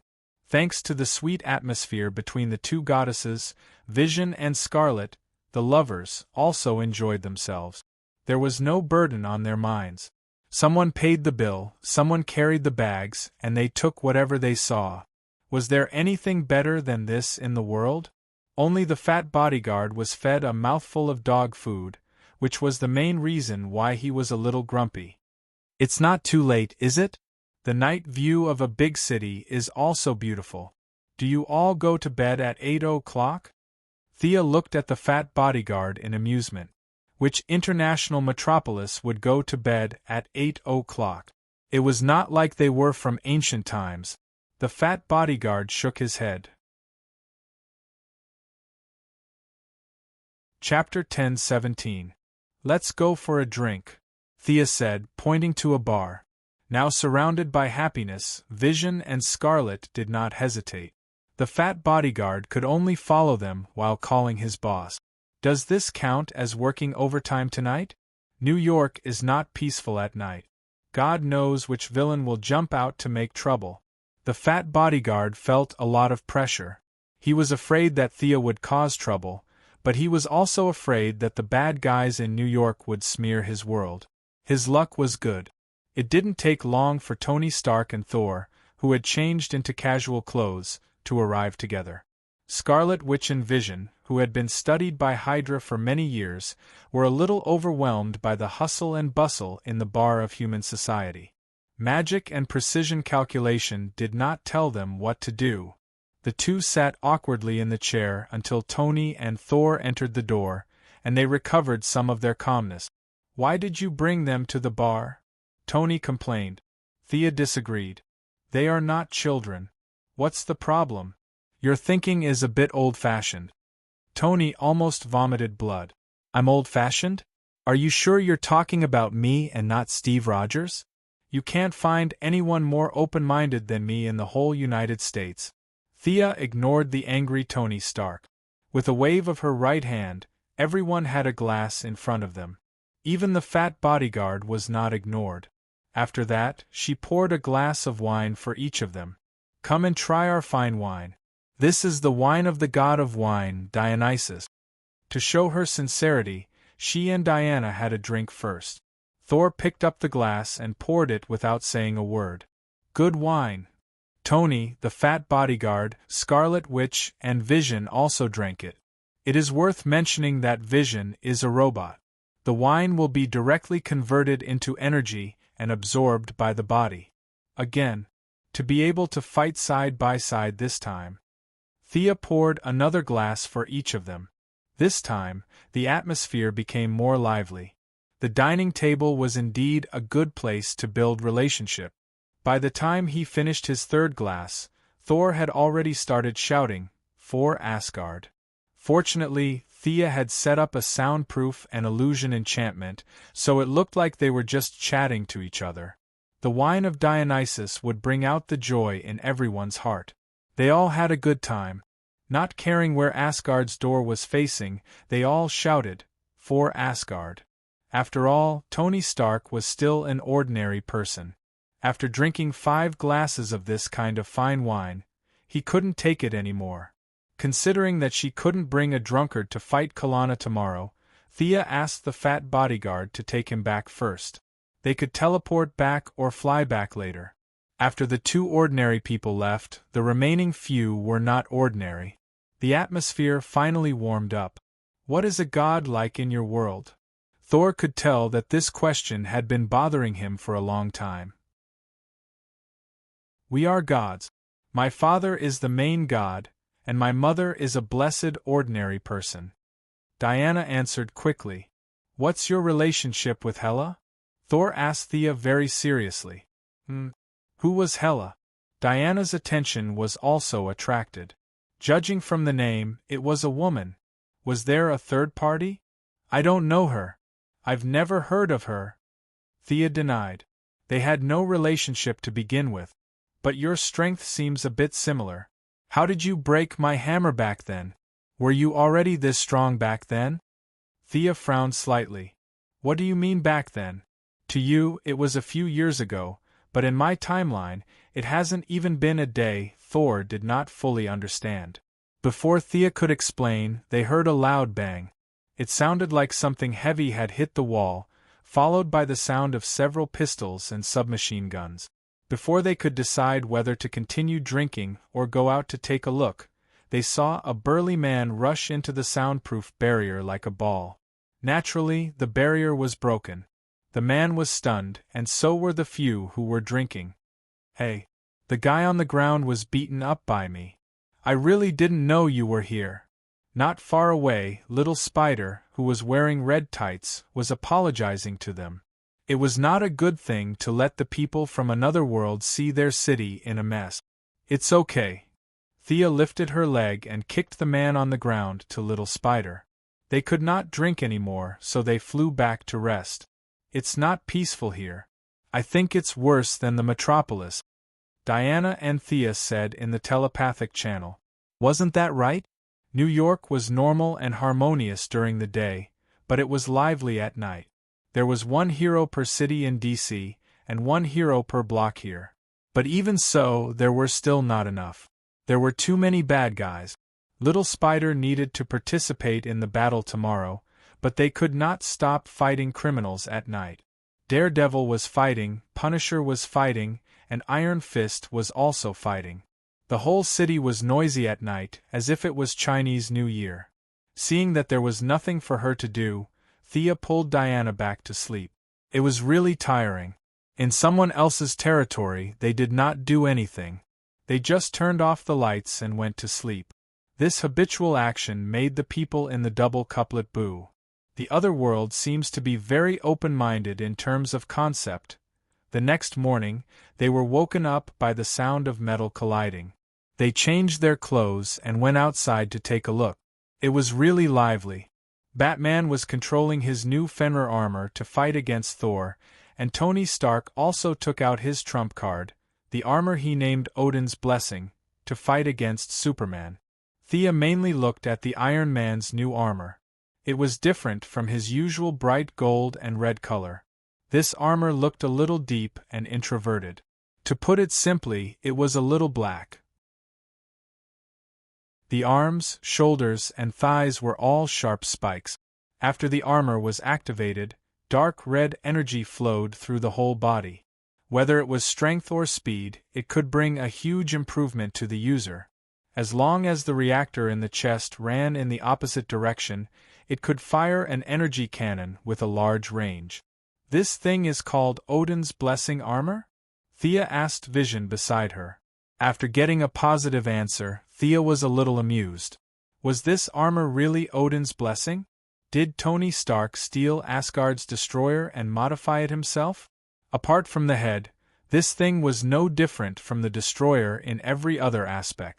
This was obviously the one that Thor had destroyed on Earth. Superman still had his old habit of holding back. For a while, he was suppressed by the Iron Man. On the other side, Batman and Thor were fighting fiercely.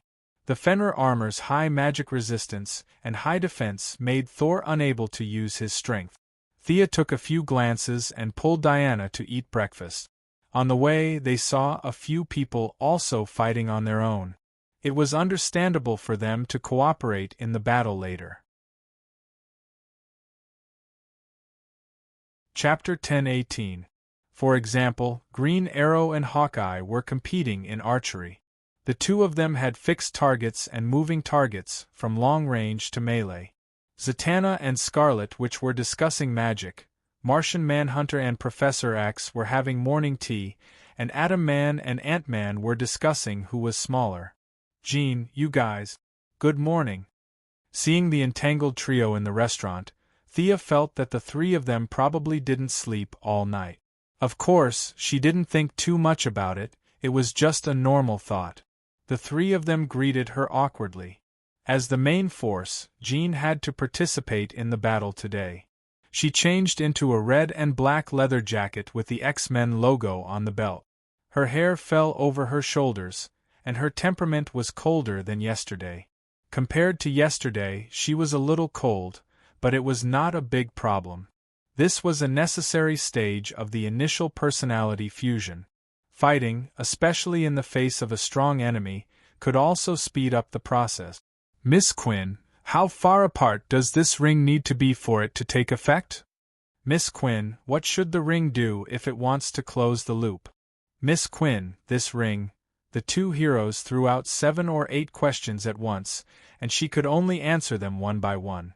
Then, under the resentful eyes of the two, she pulled Diana and fled. On the way, she whispered the relationship between the three of them, and Valkyrie chuckled. Then will they be like this in the future? Thea scratched her cheek and thought for a moment and said uncertainly, maybe. They walked into the meeting room, laughing. The heroes gathered together today, ready to fight Kalana to the death. Gao Tianzuan's hiding ability was very strong. He had already entered first, waiting for their attack signal, and then they could deal with Kalana together. The old cunning man's fighting ability might be a little weak, but his hiding ability had not been lost after so many years. Both sides shouted 2 slogans and boarded Star-Lord's Dawn. This is it, start accelerating. Thea found a weak point in space, and then Star-Lord directly increased the energy supply to the ship to the maximum, and rushed into the empty void. When the energy reached a certain level, it would naturally break through space. Their flying ship directly broke through the barrier and entered the area where the two worlds converged. Not far away, Star Swallowing's corpse was still there. The heroes were fully armed and checked their equipment one last time. Kalana was not alone. He had gathered a lot of space pirates and interstellar criminals under his command. Some were from Marvel and some were from DC. These were the information that Batman had gathered from the probe that he had thrown out during the last battle. The heroes needed to rush into the central control area, find Kalana, and defeat him. Boom! With a loud crash, the spaceship made a hard landing. This spaceship was indeed very sturdy. Even after such a suicidal crash, it was only slightly damaged. Whoosh! Whoosh! Whoosh! Flying sounds could be heard. A few who had space survival capabilities and believed that they were faster than the spaceship had already disembarked. They wanted to clear an area for the subsequent heroes to land. Thea was the first to engage in battle with the Holy Sword. An alien with a head like a rhinoceros and a body like a spider was sliced in half by the Holy Sword. Dark green pus and blood splattered everywhere. For Asgard! Only Thor could shout such a slogan and not be afraid of the dirty blood falling into his mouth. Thea wanted to ask him, wasn't Asgard destroyed? Thump! Thump! Vigorous footsteps could be heard. A green figure overtook Thea. Hulk was very excited. He smashed a guy with an energy gun with a punch and rushed in without hesitation. The remaining heroes began to use their magic. The little spider swung its spider silk and ran in while muttering, Batman changed into a speed-type armor and was only half a step behind Spider-Man. The mages used their own magic to perform high-speed displacement. For example, Doctor Strange could move hundreds of meters with a wave of his hand. Zatanna and Scarlet, which also had their own magic skills. Green Arrow Oliver activated his armor under the surprised gaze of his new friend, Hawkeye. Flames spurted out from the soles of his feet, and he quickly chased after them. Captain America, who represented the free will of the United States, did not have these abilities. He could only run with his 2 legs. Although he was very fast, it was not enough in front of a group of superhumans. Thea looked at the other heroes who were in the same situation as him but did not give up. These were mainly Marvel's heroes. Their DC heroes did not come over. She stretched out her hand and a green light appeared. They began to speed up and cast a Marvel version of group haste. Kalana's minions could not stop them at all. The group of people was like a hot knife through butter. Thea, Diana, Singlay, Wolverine, Laser Eye, and Hulk alone were the fastest. Some of the rest had the principle of not killing, while others were running for their lives and did not care about fighting. Star Swallowing's internal structure was not complicated. Kalana's modification was limited, so he did not spend much time on it. The group of people quickly arrived at the central area through the passage. Kalana, today is your end. Miss shouted this sentence, which meant that the battle had officially begun.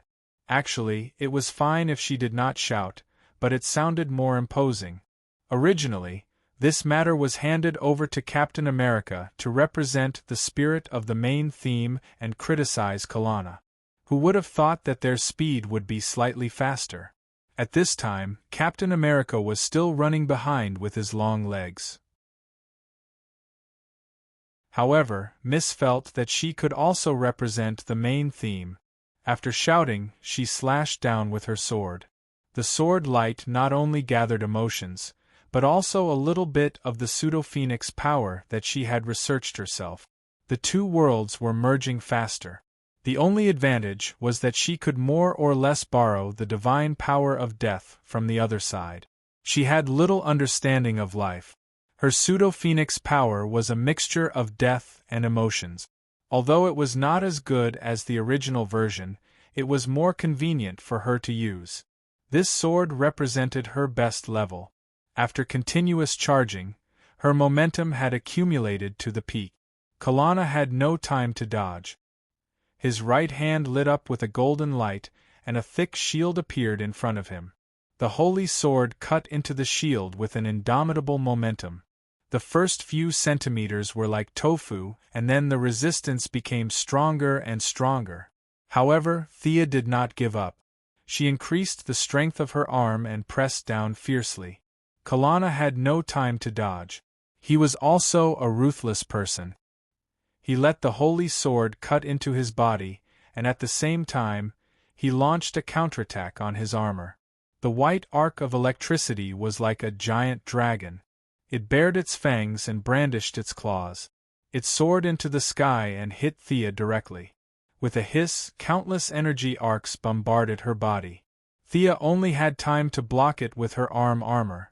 After that, the arm armor and the lining under it were directly vaporized. The powerful electric current hit her body, and a bloody hole as thick as 2 fingers appeared on her arm. Her skin was burned red.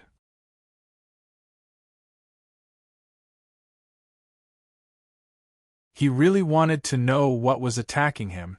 The efficiency of the armor was about to exceed 50%. How could an ordinary native woman, who was like an ant in his eyes, be so powerful? Continue, I can still hold on, continue. Jean Grey swept away the fear and trepidation from her past battles. Now she was in high spirits.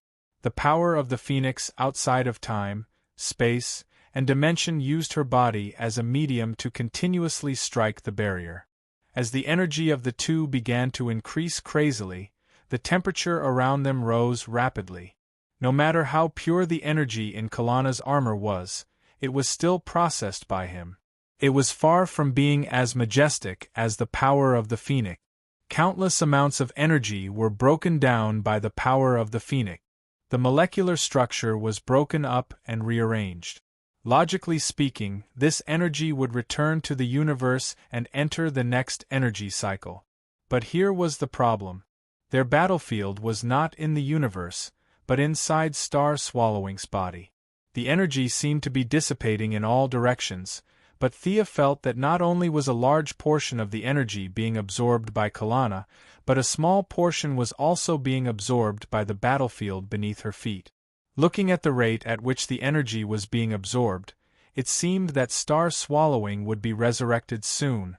Back then, Thea had thought about how to resurrect this guy, but now it seemed that she had thought too simply. Even if Star Swallowing could be resurrected, he might not help. His aura had only leaked out a little, but Thea determined that it was unlikely that the two sides would cooperate. His aura was chaotic and irrational. The only possibility was that he had swallowed Kalana and the heroes. Of course, it was not very likely in practice, but the probability of this guy doing so was as high as 70%. Now, it was even easier. There was no need to swallow them. The heroes and Kalana were in his stomach. He did not even need to shout the slogan, "Come to my bowl." He could start digesting them as soon as he woke up. But Kalana had to fight. Thea could only keep an eye on her surroundings during the battle. She was prepared to attack Star Swallowing before he was resurrected. Only she, who was most sensitive to death, could do this mission. Professor X and Martian Hunter, pay attention to this huge monster under our feet. Its energy is overflowing. There is a high chance that he will be resurrected. Thea communicated with the two of them through the telepathic channel. No one expected a disabled old man to participate in such an intense battle. It was touching to participate in the Olympics in a wheelchair, but it would be ridiculous to fight in a wheelchair. However, the old professor did not sit at the back and wait for news. Instead, he came to this space with Dawn Cruiser and provided them with some help. "What do you want us to do?" The Martian hunter, who had not participated in group activities for a long time, finally left DEO. He and Professor X were left behind to pass on the message. The Martian hunter's combat power was amazing. Even if the enemy went to the spaceship, he could handle it with his combat power. "If the big guy under our feet wakes up, use your telepathic power to help me stun him. 1 second is enough." This mission was not difficult. No matter how strong Star Swallowing was, with two of the world's most powerful telepathic ability users working together, it was still possible to control him for 1 second. Furthermore, Star Swallowing was always in a hungry state after being resurrected. She was not strong enough. Jean was still attacking Kalana fiercely. Her phoenix power did not weaken at all, but the huge mental burden made her two companions unable to hold on. Laser Eye rubbed his head and leaned against the wall. He looked like he had eaten too much at a buffet. Wolverine was also like an old man in his 70s or 80s. After dawdling for a long time, he still had not killed a single soldier. The two of them looked at each other. "Forget it, let's slack off." With them helping to share the burden of the Phoenix power, Jean became more and more powerful. Seeing that the battle was not too dangerous, Gao Tianzuan, who was a little crafty, finally made his move. He cancelled his stealth mode, and his expression became more serious. He crossed his arms, and a ball of light blue energy formed a water mirror above them. The mirror quickly changed directions and shot a white light at Kalana. This was a spatial mirror technique, Gao Tianzuan's unique attack method. The mirror changed directions again, and this time, it shot out a 1-meter-long plasma stream. Chapter 10:20. Thea thought for a moment and understood this attack method. In fact, Old Sly did not do much himself. He used the mirror to refract energy attacks from somewhere in the universe. These two bombardments seemed to be at the level of a planet's main cannon. Thea was not sure if it was his own subordinate planet or if it just happened to happen. Gao Tianzuan's attainments in time and space were very profound. When he was bored, he liked to watch others fight. Perhaps these energy attacks were moved from a battlefield in the timeline. Jean and Gao Tianzuan both chose to attack from a distance. Thea felt that if she were to throw fireballs, it would be a little inappropriate for her to shoot arrows. She could only bite the bullet and attack. She heard a whooshing sound beside her ear. That very unique and well-known shield flew in front of her eyes and was caught by her in one smooth motion. My shield will definitely be useful. At this time, Captain America was besieged by 3 aliens. His nose was bruised and his face was swollen, but he still resolutely threw out the shield, just to increase Thea's chances of winning. The young lady did not know whether to laugh or cry. At this level of combat, what use was the shield to her? But Captain America really meant well. She could not refuse, so she could only nod to indicate that she understood. The shield that represented Marvel's theme was held in her hand. To be fair, the shield was of good quality, very light and had top-notch toughness. Its defensive power was also commendable. Thea also wanted to see if this so-called shield that represented the fate of the plane was so magical. With the shield in her left hand and the holy sword in her right hand, she was very familiar with the combination of sword and shield. After all, Diana's routine was difficult to not be familiar with. Time was tight. She struck a pose and rushed forward. After a few moves, she found a clue.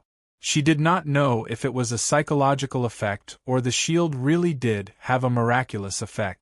Every time she raised the shield to parry, there would always be some small accident. Or the enemy soldiers would be sent flying, blocking Kalana's line of sight. Otherwise, Gao Tianzuan would transfer a very powerful energy attack over, forcing Kalana to defend himself. Another time, something even more ridiculous happened when Star Swallowing began to move her body before her resurrection. It was unknown whether there were blood vessels or something inside her body, but it directly tripped Kalana and caused him to stagger. The attack that was supposed to hit the shield also ended in failure. Thea reckoned that her luck would be very good if she wore this shield. She was quite happy in her heart. She raised her holy sword and slashed at Kalana. Not long after, she saw a good opportunity. Kalana's left leg was cut horizontally. The 2-meter-tall scientist's footsteps were a little unsteady. He was missing a piece of muscle on his calf, and his nerves were also severed. The importance of mobility in combat could not be ignored. He hurriedly extended 2 mechanical arms from the armor and quickly filled in the gaps with various precision parts. As long as he could continue his research and find the truth, replacing some parts of his body with machinery would not be a burden to him. But Thea's threat forced him to divert his attention from Jean. The battle between the 4 of them was a battle to the death from the beginning, and the battle around them became more and more intense as the heroes went all out. The soldiers inside Star Swallowing's body were not just a few hundred, but several races. A conservative estimate was that there were hundreds of thousands of enemies, and it would take more than 2 days for the heroes to finish them off. They could only set up a defensive circle, encircling Thea, the other 2, and Kalana in the innermost layer, while they themselves faced a large number of enemies. With the help of this imaginary protection of America's national luck, Thea constantly attacked the enemy's vital points. If she could not find any openings, she would help cut down the energy shield, not wasting a single second. Kalana was definitely worthy of the title of the pinnacle of technology. The overflowing energy could be recycled and reused. Even the energy used by Thea, Jean, and Gao Tianzuan to attack could be converted into his own energy through an internal cycle. After fighting for 5 minutes, the wild bombardment of the Phoenix power finally made Jean feel a little tired, but she still gritted her teeth and persevered. Thea did some mental calculations, and the result was not optimistic. Even if they attacked with all their might, the best result was that it would take them half an hour to exhaust Kalana's energy. In reality, it was impossible. There were too many variables, and Jean's two companions could not hold on for that long. Fortunately, she had a backup plan. She called Scarlet, which overthrew the telepathic channel. "Aim at where Jean's attack will land and throw chaos magic," she said. The Phoenix power and the chaos power would definitely not complement each other. In essence, they were almost opposite energies. Thea did not need them to mix together. She needed to create a bigger explosion of energy. What better choice than these two energies?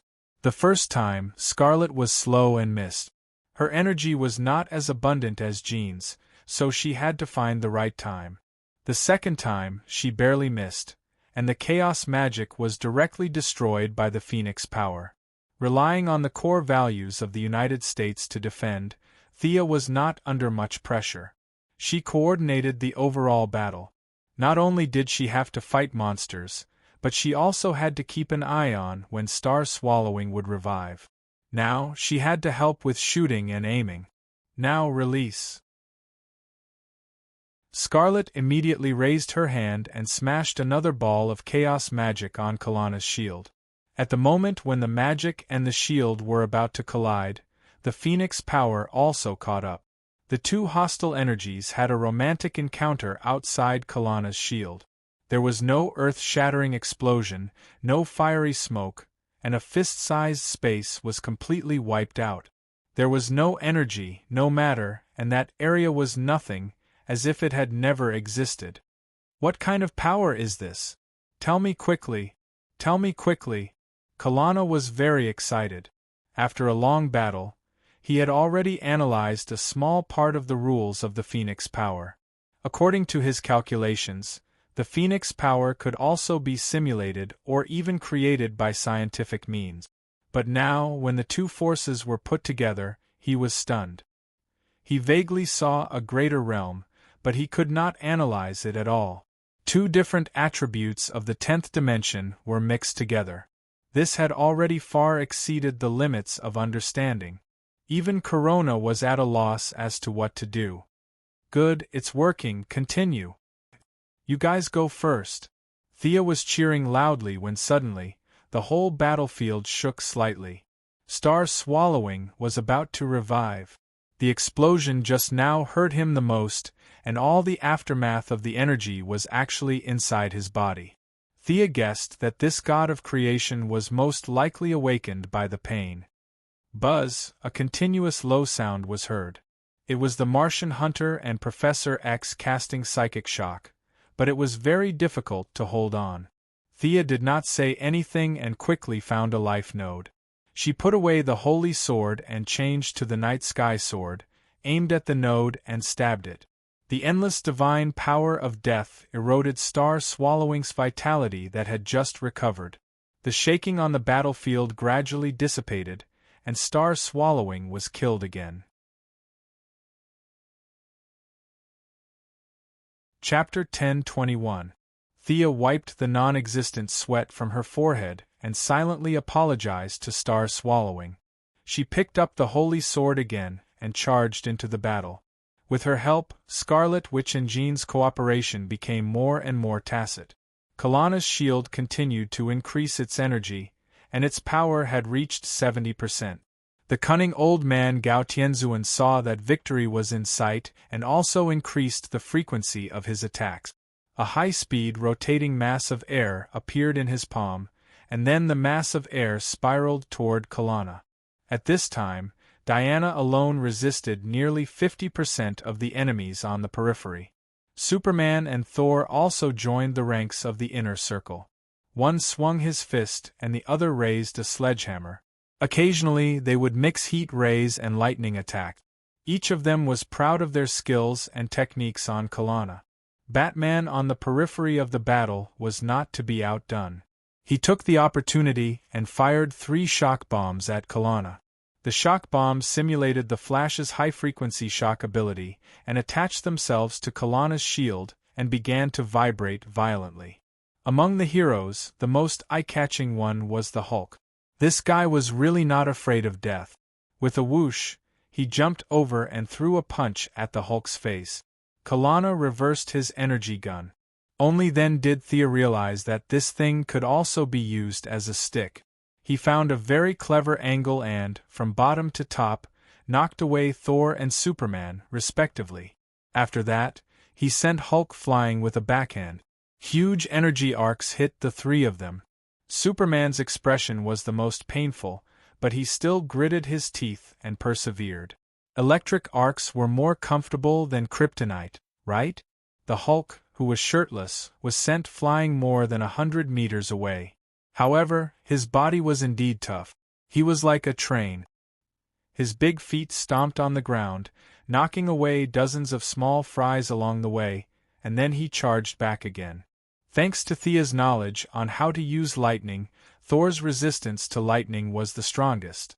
The three of them had a tacit understanding, with him at the front and the other two assisting in the attack. In the face of this group of people's fierce attacks, Kalana was also a little unable to hold on. He had no choice but to give up on the energy shield defense of his entire body and change it to defense of some of his key positions. At the same time, he increased the frequency of his attack. He would rather suffer some minor injuries to reduce the number of enemies. This gave Thea an opportunity. She had been in close combat, trying to find an opportunity. After an explosion between the power of the Phoenix and the power of primal chaos, she found a flaw. Kalana no longer defended passively. He aimed the weapon that looked like a cosmic probe at Singlay and fired a shot. The power of the Phoenix could also be used for defense. Jean raised her hand to block the attack with some difficulty, while Thea took the opportunity to perform several spatial jumps to avoid Kalana's line of sight. She then stabbed at his defenseless back. At the same time, Superman ignored the lightning curling around the energy gun and grabbed his weapon. His back was completely exposed to Thea's sword. Kalana wanted to shake Superman off, but he couldn't shake him off. He couldn't give up on his weapon either. It was too late to change his move. There was a muffled sound, and with the help of the pseudo-phoenix power, the sacred sword pierced through the armor from his back to his chest. It was a standard penetrating wound. Thea was about to inject more pseudo-phoenix power into Kalana's body to disintegrate his heart when she saw waves of black gas coming out of Kalana's wound. The energy on the surface of the sacred sword was quickly corroded and dissolved. After using the sacred sword for so many years, it was still very sentimental. Furthermore, this guy had obviously modified his heart with some kind of black technology. However, Thea didn't want to let go of this opportunity so easily. She wanted to destroy Kalana's foundation. The sacred sword swayed slightly and soon found its target. "Come out for me." She suddenly pulled out the sacred sword, followed by the Yellow Lantern Parallax Monster and the Green Lantern Cuttlebone. She was most familiar with these two lantern beasts. While the other lantern beasts were still blindly pondering, these two guys had already been pulled out through the passage. The Parallax Monster complained to her about why it was so late. The Cuttlebone also expressed its gratitude. Thea didn't have time to explain in detail. She first put these two into the lantern ring. "Give them back to me, you thief." Kalana was furious, but more than that, he had lost the balance of his emotions. His mind, strength, speed, his overall condition began to deteriorate. His emotions were out of balance, and he could no longer control his anger. His whole person was filled with hostility. Thea didn't have time to blindly ponder about it now. After taking away the two lantern beasts, Kalana looked at her as if she had killed his father. He no longer cared about the attacks of the Phoenix power and the primal chaos power. His energy spear sent Superman and Thor flying. His armor flashed with hot white plasma. His entire body was like a huge mountain, and he stabbed out with his spear as fast as lightning. Thea didn't have time to dodge, nor did she have time to use her half-baked Phoenix power. She decided to exchange injury for injury. Relying on the sharpness of the sacred sword, she cut Kalana's head horizontally. The heart could be replaced with a mechanical one, but the head couldn't be so easily replaced. Both of them were ruthless. Thea's lower abdomen was hit with a bloody hole. Her divine armor was completely destroyed, and the area around the wound was scorched. When she landed, she staggered and spat out a large mouthful of golden blood. Fortunately, Diana supported her. The young lady had never been injured so badly. In order to maintain her combat strength, she completely handed over her own safety to Diana. She closed her eyes slightly and began to use her divine power to clear the remaining energy and repair her body. Kalana took a step back at the critical moment. His attack on Thea was not completely in place, but he still managed to avoid the decapitation. The sacred sword cut a large diagonal wound on Kalana's face from his cheek to his eyebrows. His skin and flesh were torn open, and the wound was so deep that the bone could be seen. One of his left eyes was missing, and blood flowed uncontrollably down his chin.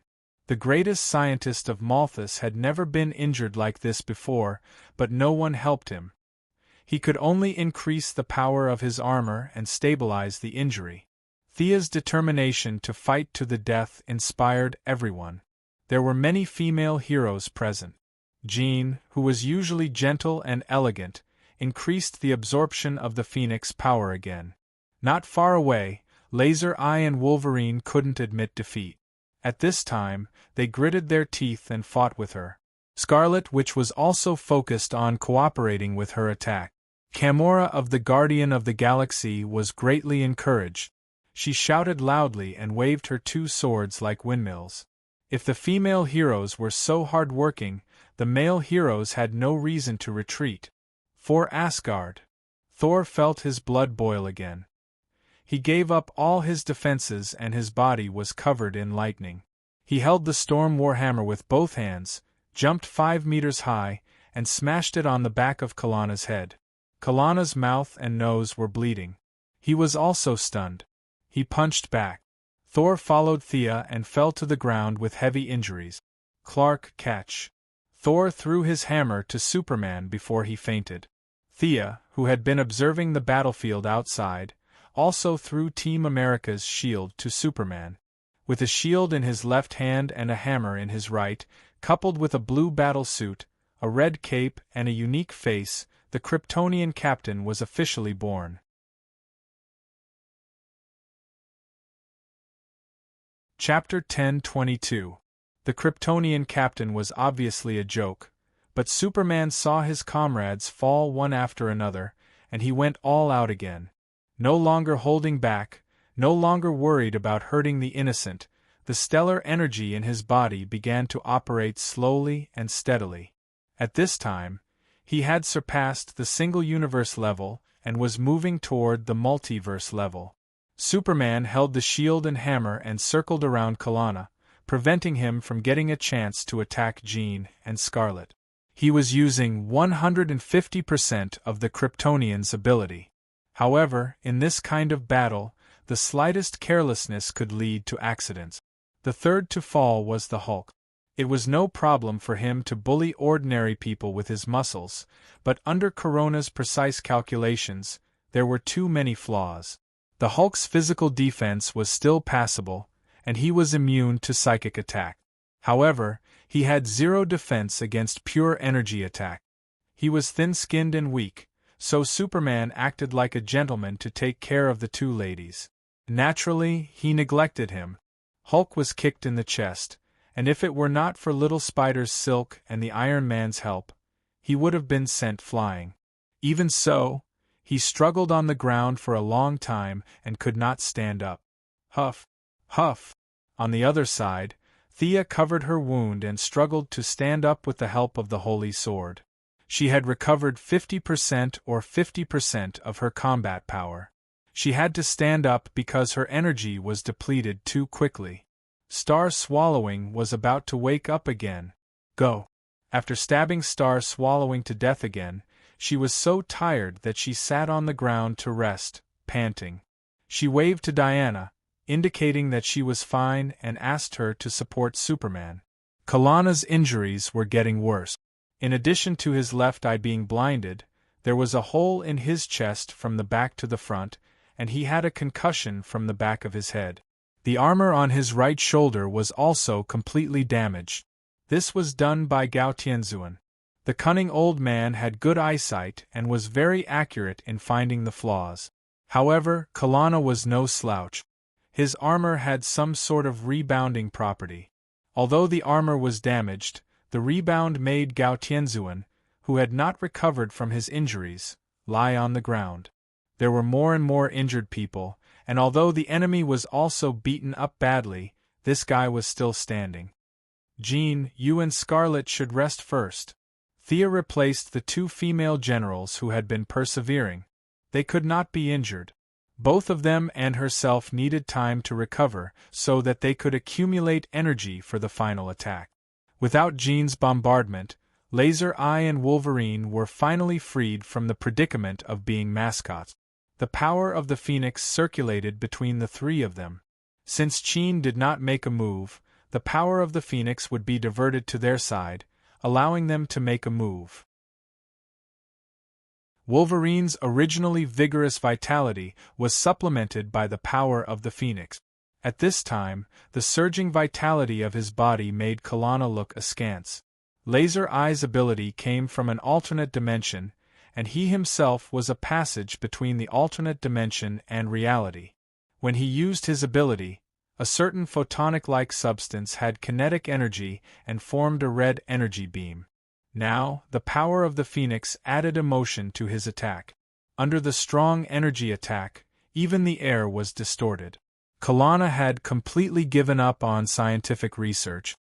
His energy gun transformed into a shiny long sword. With a wave of his hand, he slashed horizontally. The aftershock of his attack left a deep groove on Team America's shield. Fortunately, at this time, professional shield warrior Diana rushed up. The Valkyrie finally had the chance to shine on this stage. She blocked and parried continuously. Most of Kalana's attacks were blocked by her, and the occasional counterattack shocked her opponent. Diana attacked with all her might. Her shield blocked Kalana's slash, and at the same time, her sword slashed across the side of his neck. Ignorant woman! Kalana was furious. Unknowingly, he took out the lantern beast sealed in his body. It was the red lantern beast blood bull. He forced the giant bull that was burning with blood-red flames to merge with him. Not only that, he did not let the other 4 lantern beasts go. Kalana did not care about love and hope. He stepped on the purple lantern beast Marauder and the blue lantern beast Luminous Room Phoenix as his legs. The green light Ion Shark was the oldest lantern beast and was used as the torso. The red lantern Blood Bull was the strongest right hand, and the orange lantern Python was the most agile left hand. The power of the 5 lantern beasts was forcefully pulled out and merged into his body. At this time, Kalana was like a madman.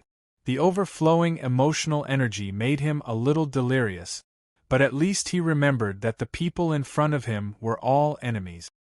He waved his long sword and slashed at the besiegers in all directions.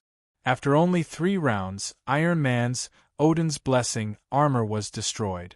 Fortunately, his old friend Captain America gave him a hand. Otherwise, he would have died. Batman's armor was also destroyed, but he had amazing dodging ability. Other than looking a little embarrassed when he escaped from the armor, he was fine.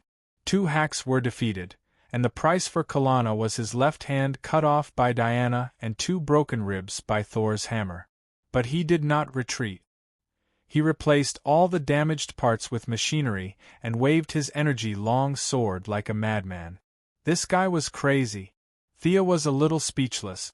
Lantern beasts were not that easy to merge. Sealing them in the body was not a problem, but merging them was another concept. Especially when Kalana did not match the emotions, but chose to play hard. This was even more unwise. The enemy was risking his life, they could not back down.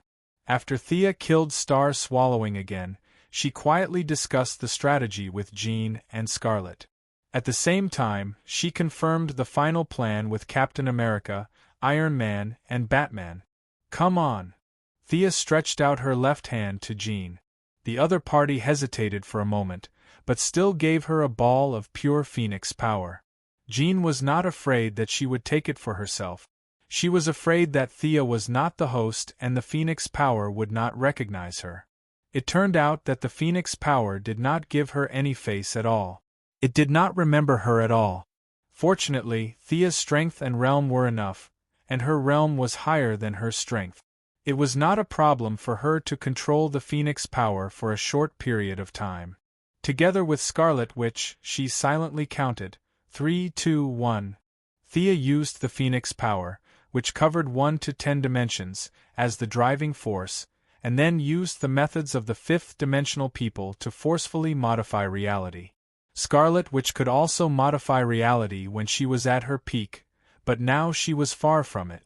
However, her mutant ability was the probability of modification. Together with the incomplete chaos magic, it could provide a lot of help. Directly erasing Kalana's existence was not possible, at least not with the abilities of the fifth-dimensional people. Thea chose to modify his fusion state. Don't you use the Ion Shark as your main body? I'll pull the Ion Shark out for you. As the oldest lantern beast, the Ion Shark's willpower was the most tenacious, and its resistance was also the most intense. Now that Thea had created an opportunity for it, it naturally would not let it go. It struggled to get out of Kalana's body. Chapter 10:23. As soon as the Ion Shark came out, it saw Diana. It was an old acquaintance. They had worked together in the Dark Knight, the god of valor. This fitted its criteria very well. The lamp beast, which had lived for hundreds of millions of years, instantly understood Thea's plan. It wagged its tail and merged with Diana with a whoosh. The courage that had been sealed in the other world had returned because of the Ion Shark. Wearing the dark green armor, Diana had reached the peak of her strength at this time. One side was weakened and one side was strengthened. After such a long battle, Kalana was forced to a disadvantage for the first time. This was only the first step.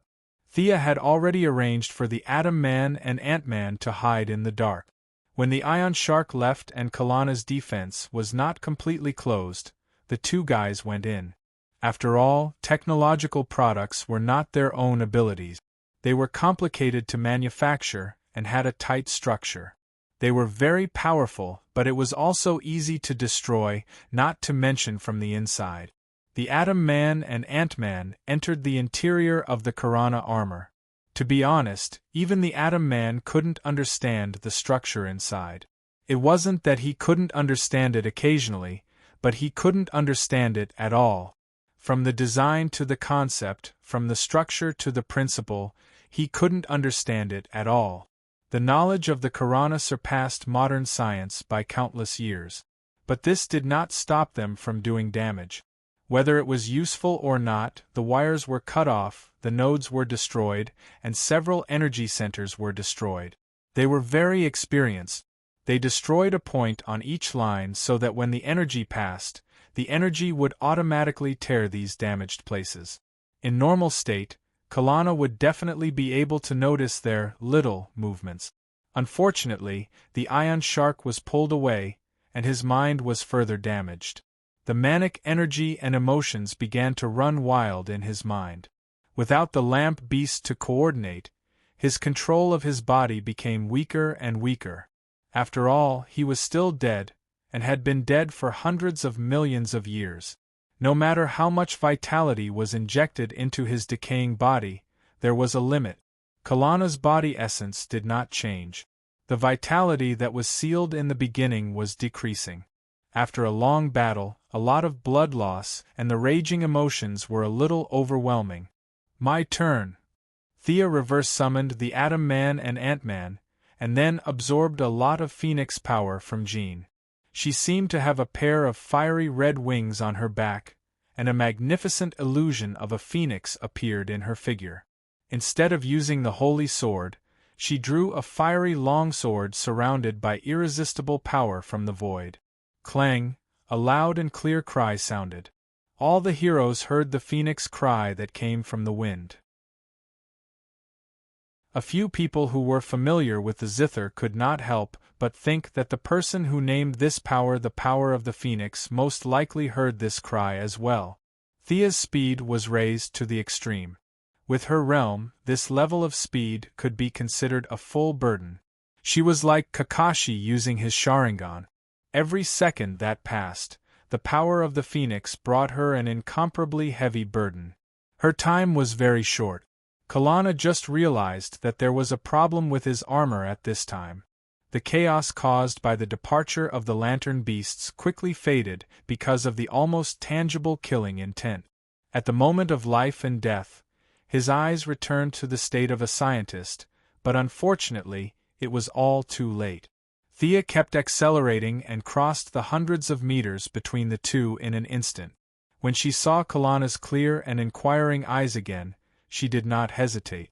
Like a spinning crimson arrow, with a crisp cry, she directly pierced through Kalana's chest. The unusually strong armor did not provide much defense. The power of the phoenix pierced a big hole in Kalana's chest. He asked in disbelief, "Me? Am I going to die?" "You are already dead." Diana stood in front of him, raised her eyebrows slightly, swung her black hair, and held the Vulcan's sword tightly with both arms. With a horizontal slash, she cut off Kalana's head. In the end, the chief scientist of planet Martis did not manage to unravel the secret of creation. With all his regrets, he became a corpse again. Phew! Everyone felt a sense of relief. The bad guy who loomed over two worlds had finally been defeated. The group of heroes were all injured. In the later stages, even a good guy like Professor X had joined the battle. The end of the battle was quite smooth. A few important combatants had no difficulty in dealing with these small fries that came out of nowhere. Thea first collected the remaining 4 lantern beasts. Diana was covered in injuries and also withdrew from the ion shark state. All 7 lantern beasts finally returned. After that, under the advice of Mr. Fantastic Reed Richards, she gave Star Swallowing another slash. A strange feeling filled her heart. This Star Swallowing was killed by her so many times, but she did not give any experience or drop any equipment. Planet Swallowing? Hee, what a waste of such a famous name. After a simple search inside Star Swallowing's body, Diana found a big book with a black cover. It was indeed very big, at least 2 meters tall. This was the Book of the Dead. Its name was Death. In fact, it had little to do with Thea. This was the Book of the Black Lantern Corps. Just like the Book of Ura for the Green Lantern Corps, the Book of Parallax for the Yellow Lantern Corps, and the Book of Nu for the Green Lantern Corps, it was the Book of the Black Lantern Corps. Its main function was to store life force. Kalana used this book to escape the fate of certain death, and today, 100 million years later, something happened. Sinisto's fangirl, Lisa Draka, was affected by the Book of the Dead. Now, she was wandering around in the book like a 2-dimensional creature. Thea thought about it and decided to let her out after they returned. Is the crisis over? Batman looked around and asked. Thea also looked around. Unfortunately, not yet. The 2 worlds are still in the stage of merging. They had no idea how Kalana merged the 2 worlds. This guy's soul was in an incomplete state. In fact, he had been dead for hundreds of millions of years. The underworld couldn't control him, not to mention that the remaining part of his soul was taken away by Marvel. She turned to look at the people in the double couplet. Everyone, time is still tight. The crisis hasn't been completely resolved. We may have to say goodbye here. It's an honor to be able to fight side by side with you. She then turned to look at the Phoenix trio. They were really tired. Jean, let go of a part of your soul. I need to communicate with the power of the Phoenix to separate the 2 worlds. I need it to help me. The communication went smoothly. Thea nodded and left the spiritual world. The heroes of the 2 worlds hugged and gave each other their blessings. This was the end of the operation. Can we meet again later? Captain America took back his shield and asked them graciously. Thea chuckled. Once the connection between the 2 worlds is broken, I'm afraid it will be difficult to meet again. Then I wish you all a safe journey.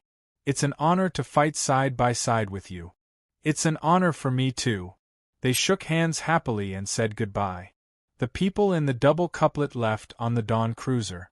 They took Kalana's body and directly teleported back to their own world.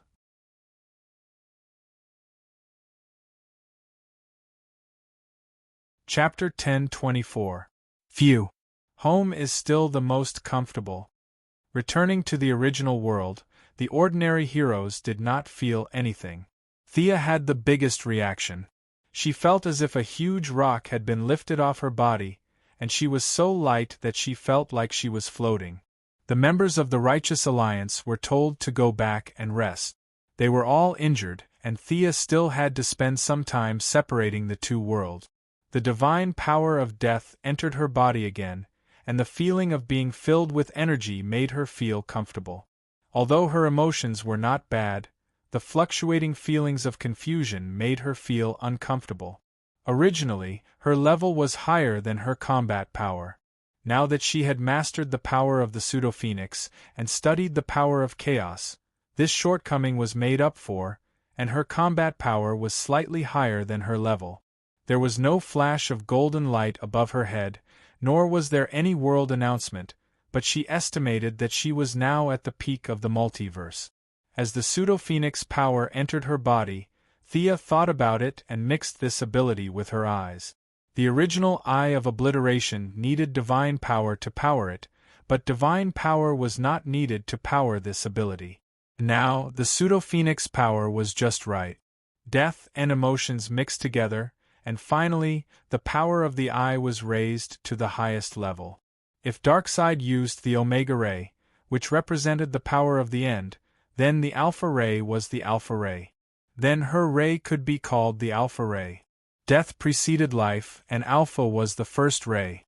The ethereal and sacred eyes looked into the distance, past the mountains, across the rivers, across the borders of the universe, and saw the intersection of the two worlds. Two invisible rays, which glowed with emerald light, shot out from the eye socket. The rays hit the intersection, and at the same time, a red light flashed in marvel.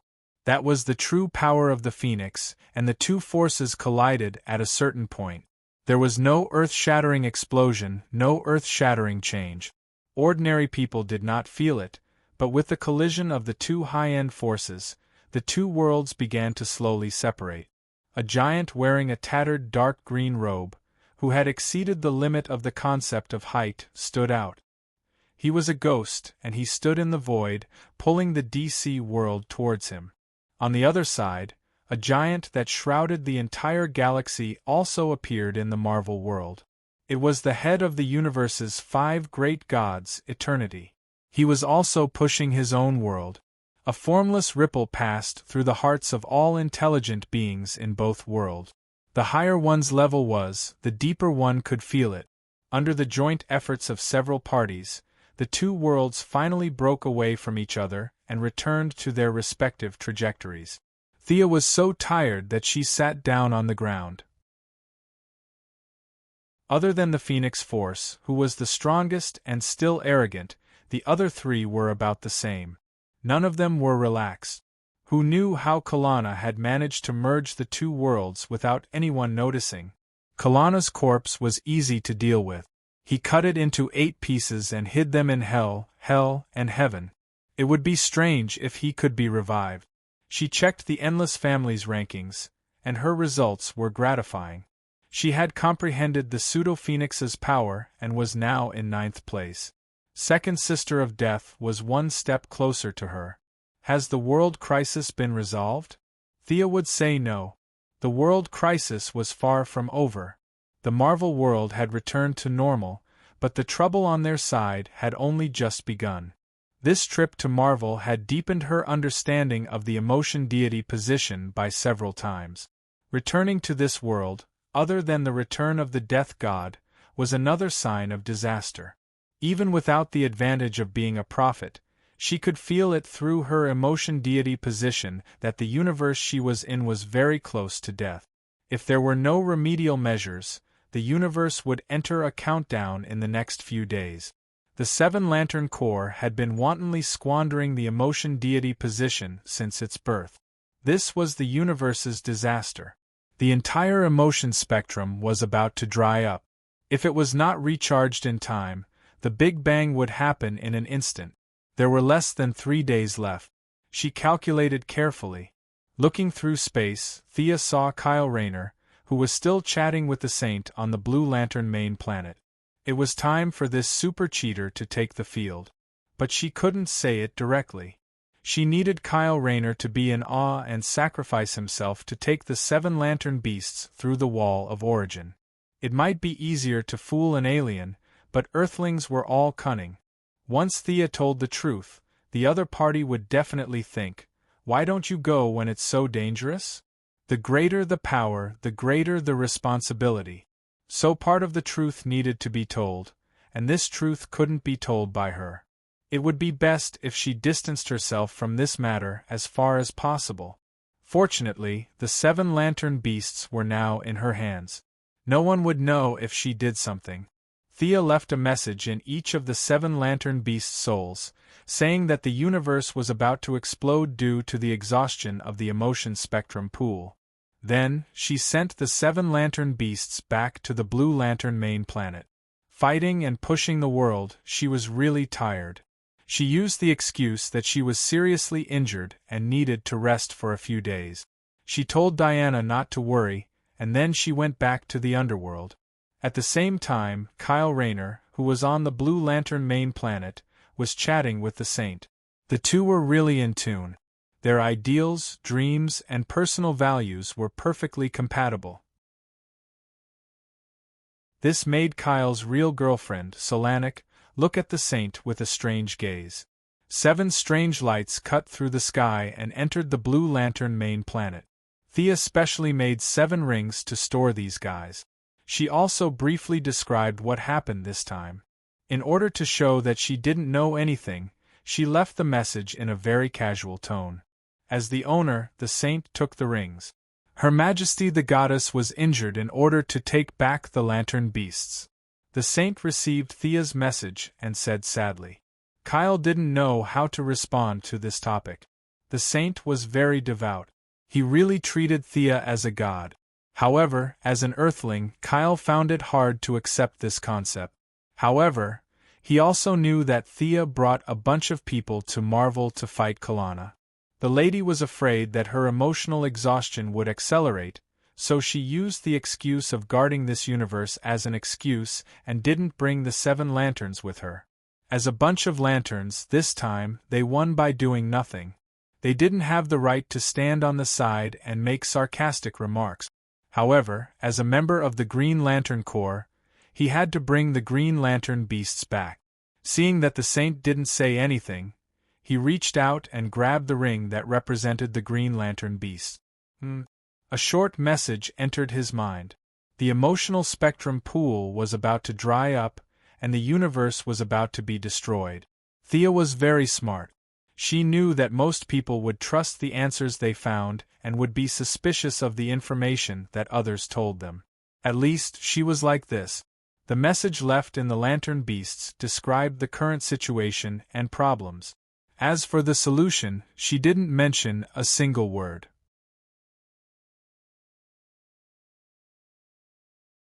Chapter 10:25. The sudden message startled Kyle Rayner.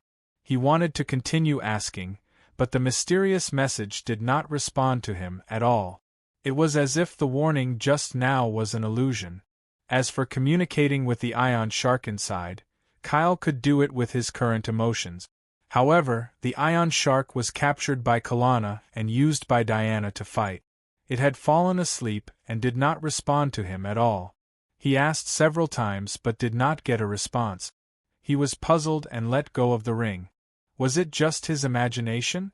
Kyle, who was more emotional, felt that things were not that simple. Seeing that the Saint was holding the ring and was about to put the lamp beast back into the main energy source, he stopped his friend. "Didn't you find anything special when you touched the ring just now?" The Saint was confused by his question. He thought that there was something wrong with the lamp beast and hurriedly checked it again. The blue lamp beast, luminous room phoenix, was sleeping soundly inside. There was no problem at all. Rainer, my friend, did you find something wrong? Kyle did not know what to say. He asked awkwardly, "Can you let me touch your lamp beast?" His request could be said to be very abrupt. If he had mentioned it to Athekitas, the two of them would have fought. Fortunately, the saint's relationship with him was deep enough.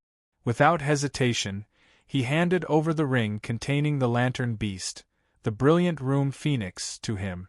The warning message appeared again, and Kyle's face began to stiffen. He no longer hesitated and touched the rest of the rings. Without exception, there was a message that the universe was about to be destroyed and the emotional spectrum was about to dry up. Kyle did not expect Thea to do this at all. He automatically thought that the lamp beast was warning him. The lamp beast itself was a collection of emotions of intelligent life. Thea's message was hidden in it without anyone knowing. Even if the lamp beast woke up, it would not find any flaws. Instead, it would think that it was some kind of revelation. Kyle Rayner told his friend about his discovery. The saint was skeptical and touched the rings one by one. He did not hear any message. If such a strange thing happened to Batman, he would not stop until he asked 17 or 18 questions. However, the saint had always been mysterious. His thoughts were still stuck in the Middle Ages. He believed very much in things like revelations and prophecies. This matter must be reported to Her Majesty the Goddess. Realizing the seriousness of the matter, he hurriedly took out his light ring and called out. In the end, as expected, the anxious saint received a critical hit from the message. The number you have dialed is temporarily unavailable. What to do? A serious problem was presented to the two of them. Kyle contacted Earth and made a round of calls. The results were not optimistic. A few of the main participating heroes were currently offline. For example, Thea had gone into seclusion in an alternate dimension, while Diana had returned to Paradise Island to rest. Even the barrier around the island had been raised. Superman had taken a few hits from Kalana, so he was either recovering in the sun or recuperating in his fortress of solitude. Even a few famous and prestigious heroes could not be found. As for Batman, from the Green Lantern Corps down to the current female Green Lantern, Jessica Cruz, none of them had a good impression of him. Moreover, they heard that Batman was an outsider in the Yellow Lantern Corps, so their impression of him was even worse. Kyle Rayner was at his wits' end and felt that he was under a lot of pressure. The Saint suddenly remembered that there were still two Guardians on his Blue Lantern planet. In the original spacetime, Sinisto had slaughtered the little blue people. Gantha and Sed had relied on their good relations to survive. The two of them had lived a happy life together in seclusion for a few days. Now, Gantha and Sed had not left, and no one chased them away. They could live in seclusion no matter where they went. Odin was known as the most beautiful planet in the universe. After some discussion, the two decided to stay on Blue Lantern Planet. It was sad that the two founders of the Corps had been forgotten. Fortunately, the Saint remembered them at the last moment. The place where the two Guardians lived was a little far away. The Saint and Kyle flew for a while before they found it. There was no time to reminisce. The Saint went straight to the point and asked his question. Emotion spectrum pool? Gantha was a little dazed when he heard this term. He felt that he might know, but the memory was too distant and there were too many things. Reality and illusion were mixed together, and he wasn't sure if he knew it or not. What about Her Majesty the Goddess? She should be able to handle this, right? No matter how much trouble the little blue people caused, the lady would be able to handle it. It had been like this for a while. I'll cause trouble, you'll deal with it. Even Gantha was used to this way of doing things. The first thing he thought of was Thea. At the mention of the goddess he respected, the Saint almost cried. Her Majesty's injuries are too severe. She's now in a deep sleep. Gantha was shocked. Dead? That can't be right? Even Kyle was shocked. Was it that serious? When they contacted Earth, although they did not say much, it did not seem like a tragic victory.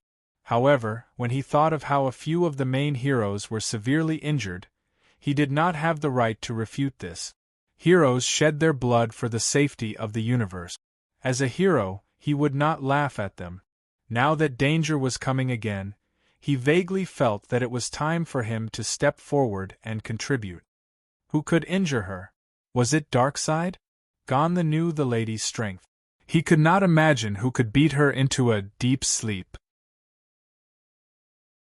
The Saint and Kyle looked at each other. The Saint then said with a strange expression, "It was Kalana." Gonda almost thought that he had misheard. How many years had it been since Kalana died? It was only when the Saint roughly explained the incident that he realized that he could not live in seclusion. His former colleague almost caused the universe to explode. How could he not know about such a big thing? He did not feel the joy of Kyle and the rest winning. He only felt that he was lucky to survive this time. He had a feeling when Thea separated the worlds, but he did not expect things to be so serious. He knew Kalana's strength very well. Even when they were not guardians and were still the ancient Martis people of the universe, Kalana was already one of the best in the race. After they shrunk, they could still work together to seal the first lamp. However, when they were at their peak, they could only banish Kalana.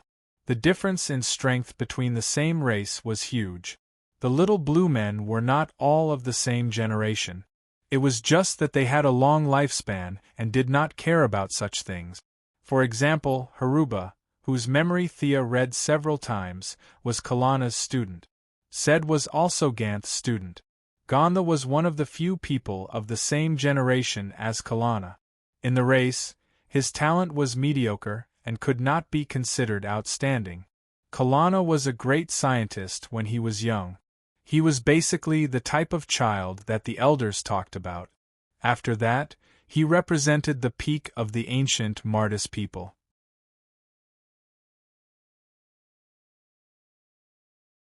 Chapter 10:26. Unfortunately, everything had turned out to be a lie. The smart one was dead, and the mediocre one was still alive. Thea had gathered a group of heroes to hack Kalana to death.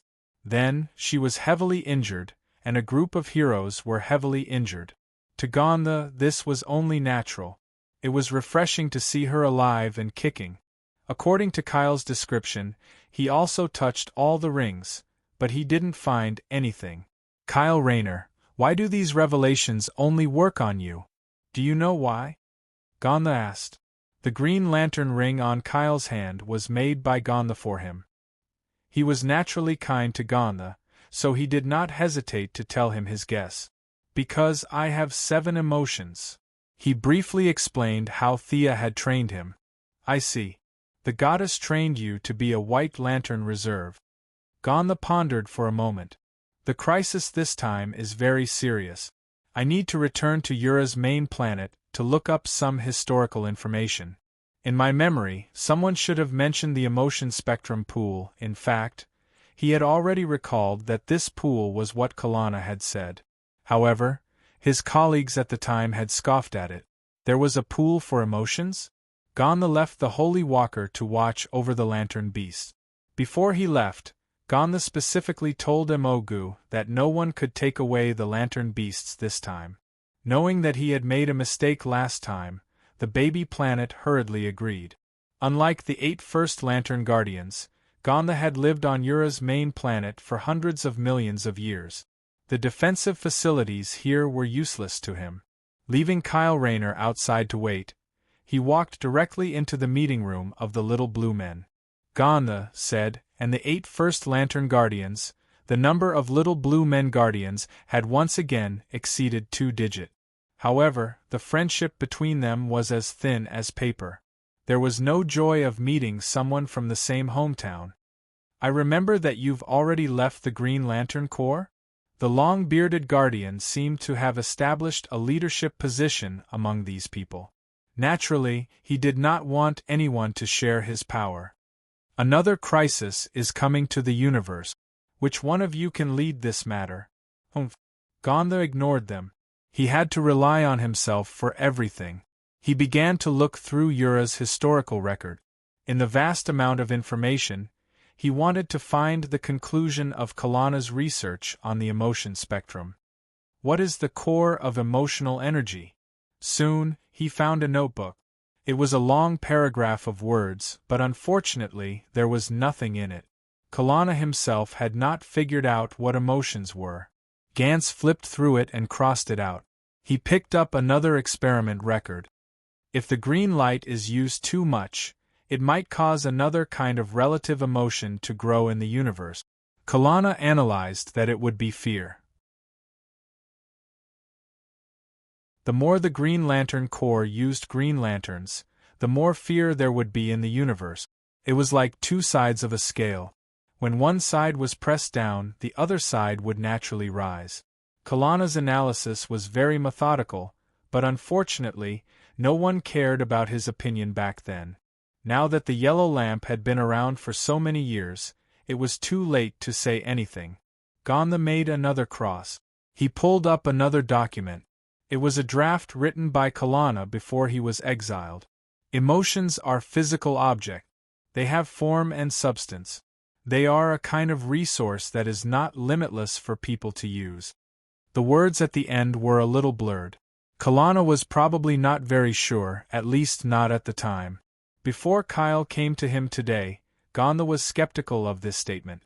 But now, not only did he have Kyle's inexplicable revelation, but Kalana's research also proved that the emotion spectrum pool did exist. He shared his findings with his former colleagues. Impossible. Is there a place in the universe that we haven't set foot in? I don't believe in the existence of an emotion pool. And this pool is about to explode because it lacks emotions? Ridiculous. I don't believe it. The long-bearded guardian shook his head vigorously to show his disapproval. The remaining 7 had their own opinions. For a moment it was as noisy as a market. Gantz was equally confused. He had repeatedly asked Kyle about the location of the pool. Unfortunately, Kyle didn't know either. The female guardian said was more attentive. She carefully recalled for a long time and did have some result. She whispered to Gantz, "Could it be behind that wall? That's the only place we haven't explored." Wall? Initially, Gantz didn't understand, but after that, it was as though a bolt of lightning had struck his mind. The memories that had been sealed away for a long time started to resurface. He remembered that he and Corona had once observed the Wall of Origin together. At that time, they were the oldest race in the universe. They were young and had astonishing strength. However, even Corona, whose knowledge surpassed the ancients and the contemporaries, had to lower his head before the Wall of Origin. That wasn't something that science could analyze. For the first time in his life, Gantz saw shock and confusion on Corona's face. It was also from then on that Kalana's research became more and more deviant and crazy until he created the cosmic probe, observed the hand of creation, and formed the multiverse. All of this originated from the Wall of Origin. Gantz's intuition told him that the Wall of Origin, the Lantern Beasts, and Kalana must have some connection. Unfortunately, Kalana's head was chopped off by Diana, and his soul turned into ashes. There was no way to ask even if he wanted to. After thinking about it from beginning to end, he said to his former colleagues, "The Wall of Origin. The emotional spectrum pool must be behind it." The long-bearded guardian looked at him with some mockery. "You're crazy. 3 of our most outstanding colleagues sacrificed themselves on that wall. Have you forgotten?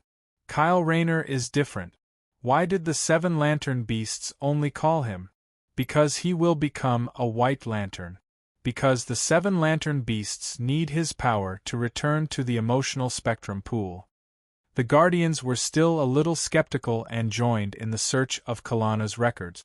As more and more evidence showed that the greatest scientist of their race was certain that there was such a pool when he was alive. As for where the pool was, it was up to them to interpret it. After all, his research on emotions was just a side project. The secret of creation was his main research topic. Regardless of how many crazy things Kalana had done, the Guardians recognized and respected his scientific research. Such a mad scientist would not lie in his research record. They even thought deeper.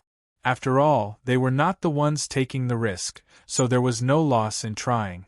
Without alerting the many Green Lanterns, they took Kyle to an uninhabited galaxy. "Raynor, let's see how the White Lantern was born," Gonda said. Kyle was a little nervous. The 7 lantern beasts' rings were next to him. The Saint, who had been guarding the rings and worried about his friend, also came over. He took a deep breath. The few of them did not make it clear, but listening to the meaning behind their words, he knew that this matter was extremely dangerous. But now only he could do it. Only he could wear the White Lantern.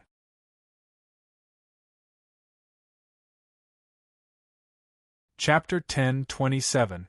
Fusing the 7 emotions into White Lanterns was the first step, finding the pool was the second step, and filling it up again was the third step. Needless to say, it would be very dangerous. A year ago, Kyle was still an artist. He never thought that he would be able to save the universe. The pressure was great, but the honor was even greater. He was only scratching the surface when it came to emotion control. Thea could release it externally, buff it on weapons, and even add it to spells, but Kyle could not do that. He could only add it mechanically according to the training method. With the green light as the foundation, blue light, yellow light, green light, orange light, purple light, and finally red light. The 7 colored light appeared on Kyle's body one by one. The first 3 were easy, but when it came to the 4th and 5th, it was a little difficult. The last 2 were extracted with gritted teeth. The 7 lights beasts were awakened by this unique aura, and each of them poked their heads out of their rings to take a look. After that, they seemed to have understood something and revealed themselves one after another. They hovered in the air and quietly looked at Kyle, communicating with each other silently. Next, Kyle's emotions exploded to the extreme. When the 7 emotions were forcefully fused together, the ion shark looked at the world again. There was reluctance and fate, and it rushed into Kyle's body first. Following closely behind was the Blue Lantern's Room Phoenix, the Yellow Lantern's Parallax, the Green Lantern's Cuttlebone, the Orange Lantern's Desire Python, the Purple Lantern's Plunder, and the Red Lantern's Blood Bowl.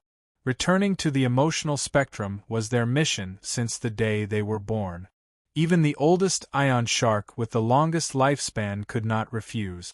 With the buff of the 7 lantern beasts, Kyle's emotions, which were originally as weak as a small flame, began to boil. The fire burned fiercely, and the hot emotions began to burn. "Renaud, my friend." The Saint was shocked. He wanted to save his friend. "Wait a little longer." Gonda grabbed him. Torch-bearer? Is he the torch-bearer mentioned in the prophecy of the Book of Ura? From the looks of it, this fellow lantern has extraordinary potential. Maybe he can really save the world? A few of the first lantern guards whispered to each other. The burst of emotional energy from Kyle made their hearts palpitate. The flames continued to burn, but as time passed, a glimmer of light slowly seeped out from the flames. At first, it was very faint, and if one didn't look carefully, it would be almost impossible to see. Later, it became more and more obvious, and in the end, it was dazzling. A dazzling white light seemed to illuminate the entire universe as the second white lamp was born. Even though he had taken many shortcuts, he still had the holy mission of being a martyr. With the help of the 7 lights, Kyle Rayner shone with the brightest light of his life. All the light ring users in the universe felt this light. Even though the lighting was different from place to place, with some being day and some being night, they all felt it from the depths of their hearts. What a hack! The young mistress, who was playing dead in the underworld, was slightly disdainful. She pursed her lips. She had painstakingly planned for so many years, only to have someone catch up to her in just a few days. How terrible was that feeling! However, considering that he had used his life to save the universe, Kyle Rayner was fully deserving of the title of Torchbearer. She was still pretending to be dead and did not provide any help. Although the process was a little complicated, Kyle still became the white light. After reciting the oath, he put on a white battle suit. Kyle slowly opened his eyes. His eyes, which were originally filled with artistic aura, were now filled with heavy exhaustion. Several emotions were conflicting and entangled with each other, causing him to feel anger and pity at times. He only felt that his head was about to explode. Even though the 7 lights tried to restrain it, it was still extremely difficult for a normal person like him to take in 7 different emotions. However, after fusing with the 7 lights, he also understood his mission. It was the 7 lights' mission, and at the same time, it was also his. Where is the Wall of Origin? I need to get there immediately. He turned around and asked Ganther. How do you know about the Wall of Origin? Are you Raynor's colleague? The long-bearded guardian asked curiously. When they were talking earlier, Kyle had been waiting outside. He should not know this term. Kyle pointed at his head. The 7 lights told me about it. Their mission is there. I know very well that the universe is in danger now. Time is really running out. The guardians looked at each other and quickly came to an agreement. Together with Ganther, the 10 little blue men teleported together. After a few jumps, they arrived at the border of the universe, the Wall of Origin that trapped countless strong people. It was the first time Kyle Rayner and the Saints saw the eternal magnificence of the Wall of Origin. It still shocked them. The wall filled their entire field of vision. It was boundless and extended to the end of their vision. No one knew what was behind the wall. It seemed to be even older than the universe, even longer. What are those things on the wall? Kyle naturally saw countless figures on the wall. They were of different shapes and sizes. There were giants dozens of meters tall, giant beasts as huge as the stars, and strange life forms that he could not name. They looked very lively. Their expressions, and movements were like the perfect works of an artist. However, Kyle, who was carrying the white light, still felt countless powerful pressure from them. He had a guess in his heart.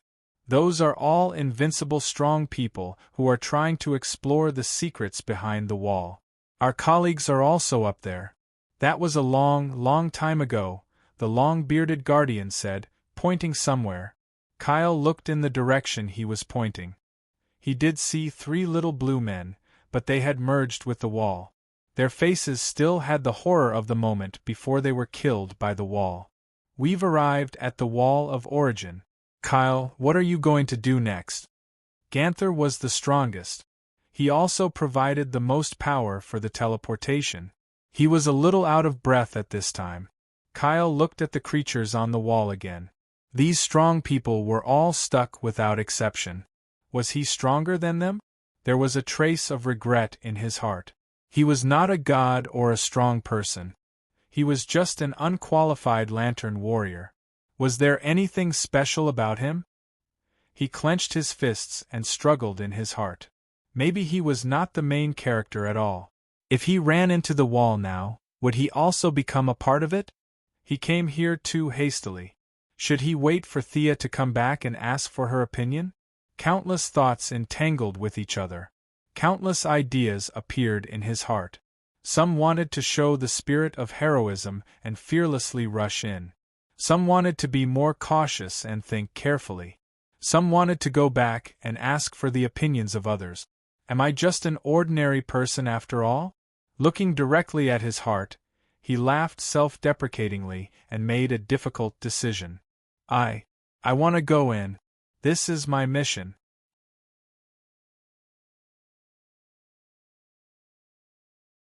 Chapter 10:28. It wasn't easy for Kyle Rayner to make this decision. There were only a few people who could face death with equanimity. Modern people had complicated minds. People who could do things with certain beliefs and face death calmly were very rare. He didn't know if he had a future. In his understanding, he would crash into the wall and become one with it. The lantern beasts would enter automatically. This should be the rest of the process. The universe would be saved, and he would stay on the wall forever, maintaining his last posture before his death. At least I can choose when I die. Kyle Rayner patted his cheeks lightly to make his facial muscles not so stiff. When those who came later saw his body, they would at least know that he was smiling as he met his death. Kyle Rayner kept cheering himself on.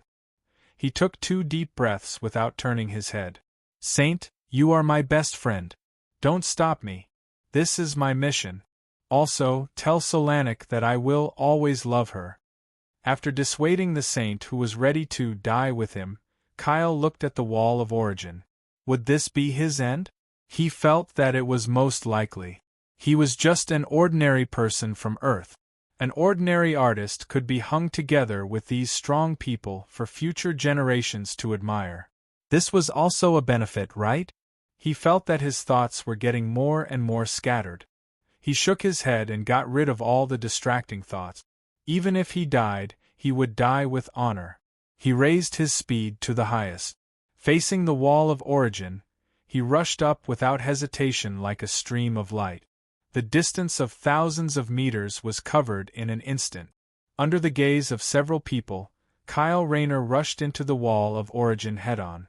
The expected scene of him being stripped of his life and turned into a relief didn't happen. The entire wall was unobstructed as if it didn't exist. He rushed straight in. This is? The long-bearded guardian was shocked. He had been away from the normal world for too long. He couldn't be sure if what was happening in front of him was reasonable. Seth also looked at Gantha. Gantha was the most knowledgeable and oldest guardian present. As someone who was in the same era as Kalana, he should have enough knowledge to explain the current situation. But she was disappointed. Gantha also couldn't figure out why Kyle was fine. Instead, he rushed in as if he didn't see the wall. What was the obstruction of this wall? What about the legendary power that would stick to all intelligent life? Lord Ganser, what about Kyle? The saint asked sadly. Let's wait here. Kyle will be fine. That was all Gantha could say. In reality, the scene in front of him had exceeded his expectations. He did not know whether this was good or bad, so he could only wait. Time continued to pass. 1 hour, 2 hours, 4 hours. An entire day passed, and Kyle Rayner still hadn't appeared. The good news that he had expected didn't come.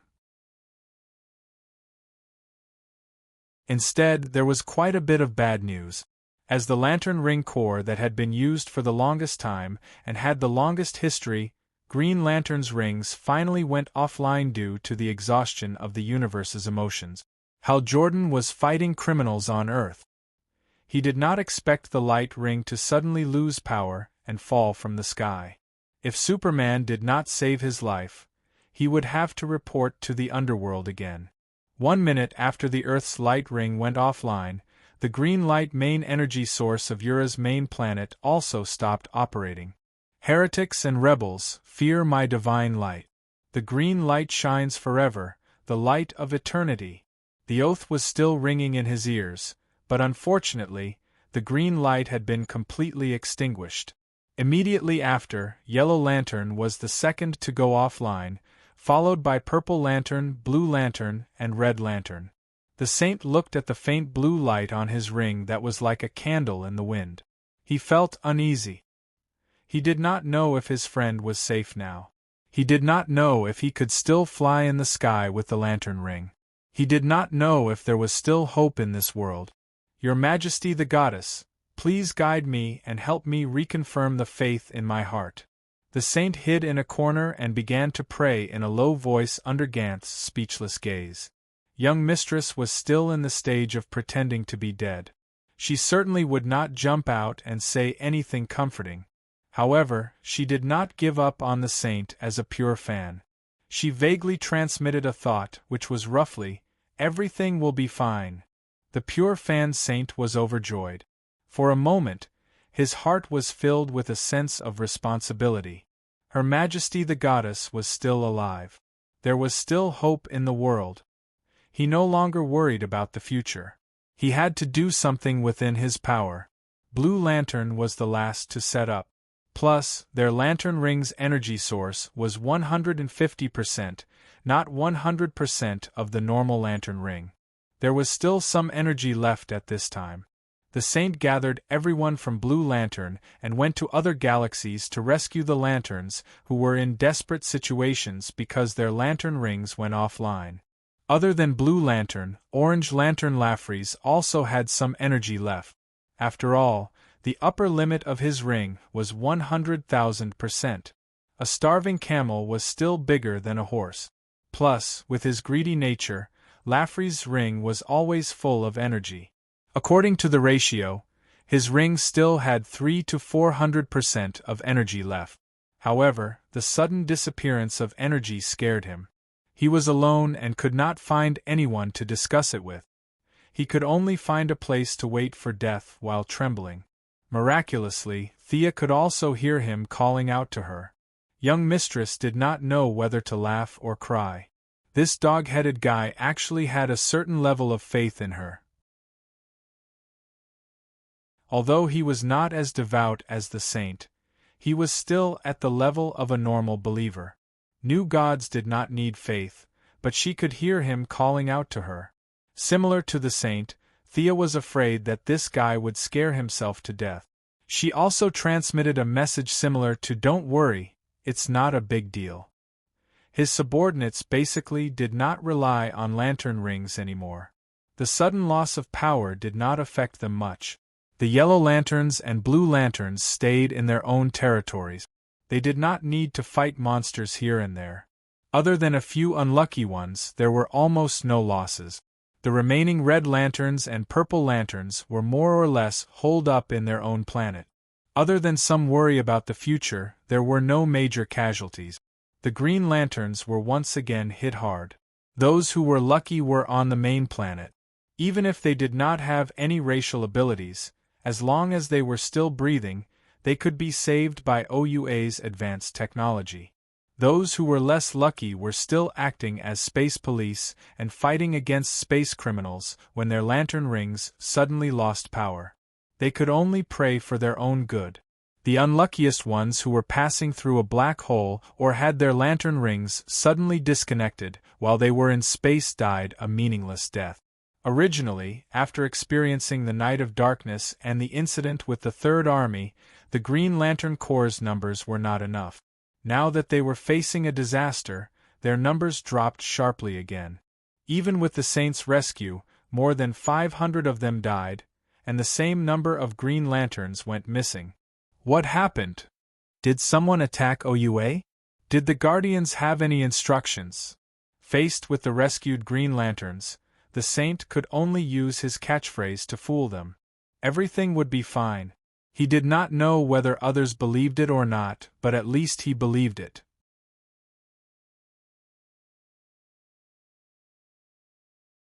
Chapter 1029. Thea had been paying attention to the development of the incident. Although Kyle Rayner had been following the original spacetime trajectory this time, there was a probability problem. He had a high chance of saving the world, but there was also a chance of failure. Thea had reserved a teleportation method for several of her relatives. Once the universe exploded and restarted, her relatives and friends could be teleported to her small world to temporarily settle down. Even if things went south, she could save Earth. As for those aliens, she had to say sorry. Unfortunately, the wall of origin blocked her view. Even the anti-surveillance tower that she had snatched back with the antimatter universe could not spy on the inside. She could only wait silently for the final result. Another day passed, and it was only a few hours away from the reboot of the entire universe that she had predicted. Ordinary people were still living their lives day after day, unaware of the impending disaster. The light of the blue and orange lamps finally disappeared. The 7 Lantern Corps that had once dominated the universe seemed to have become history. As for whether the universe would come to an end because of this, no one knew. Why did it take so long? What was Kyle Rayner doing behind the wall? Thea was also a little anxious. She expected Kyle to rush in and throw the lantern beasts into the pools, and then happily come out with the life equation. How perfect! Why did it take so long? Fortunately, everything was within the control of fate. When there were only 30 minutes left, a white light that was much dimmer than when it went and flew out from behind the wall. A group of guardians rushed to save people. Some called Raynor's colleagues, and some called the torchbearers. It was a noisy mess. Seeing this scene, Thea finally breathed a sigh of relief. She carefully sensed that the lantern rings of the entire universe had finally come back online. This meant that the emotional spectrum had returned to normal. The 7 lantern beasts had turned into the purest emotions and recharged the emotional spectrum pool with energy. And Kyle Rayner's white lantern ring also had something inexplicable in it. It was the life equation. Thea smiled slightly.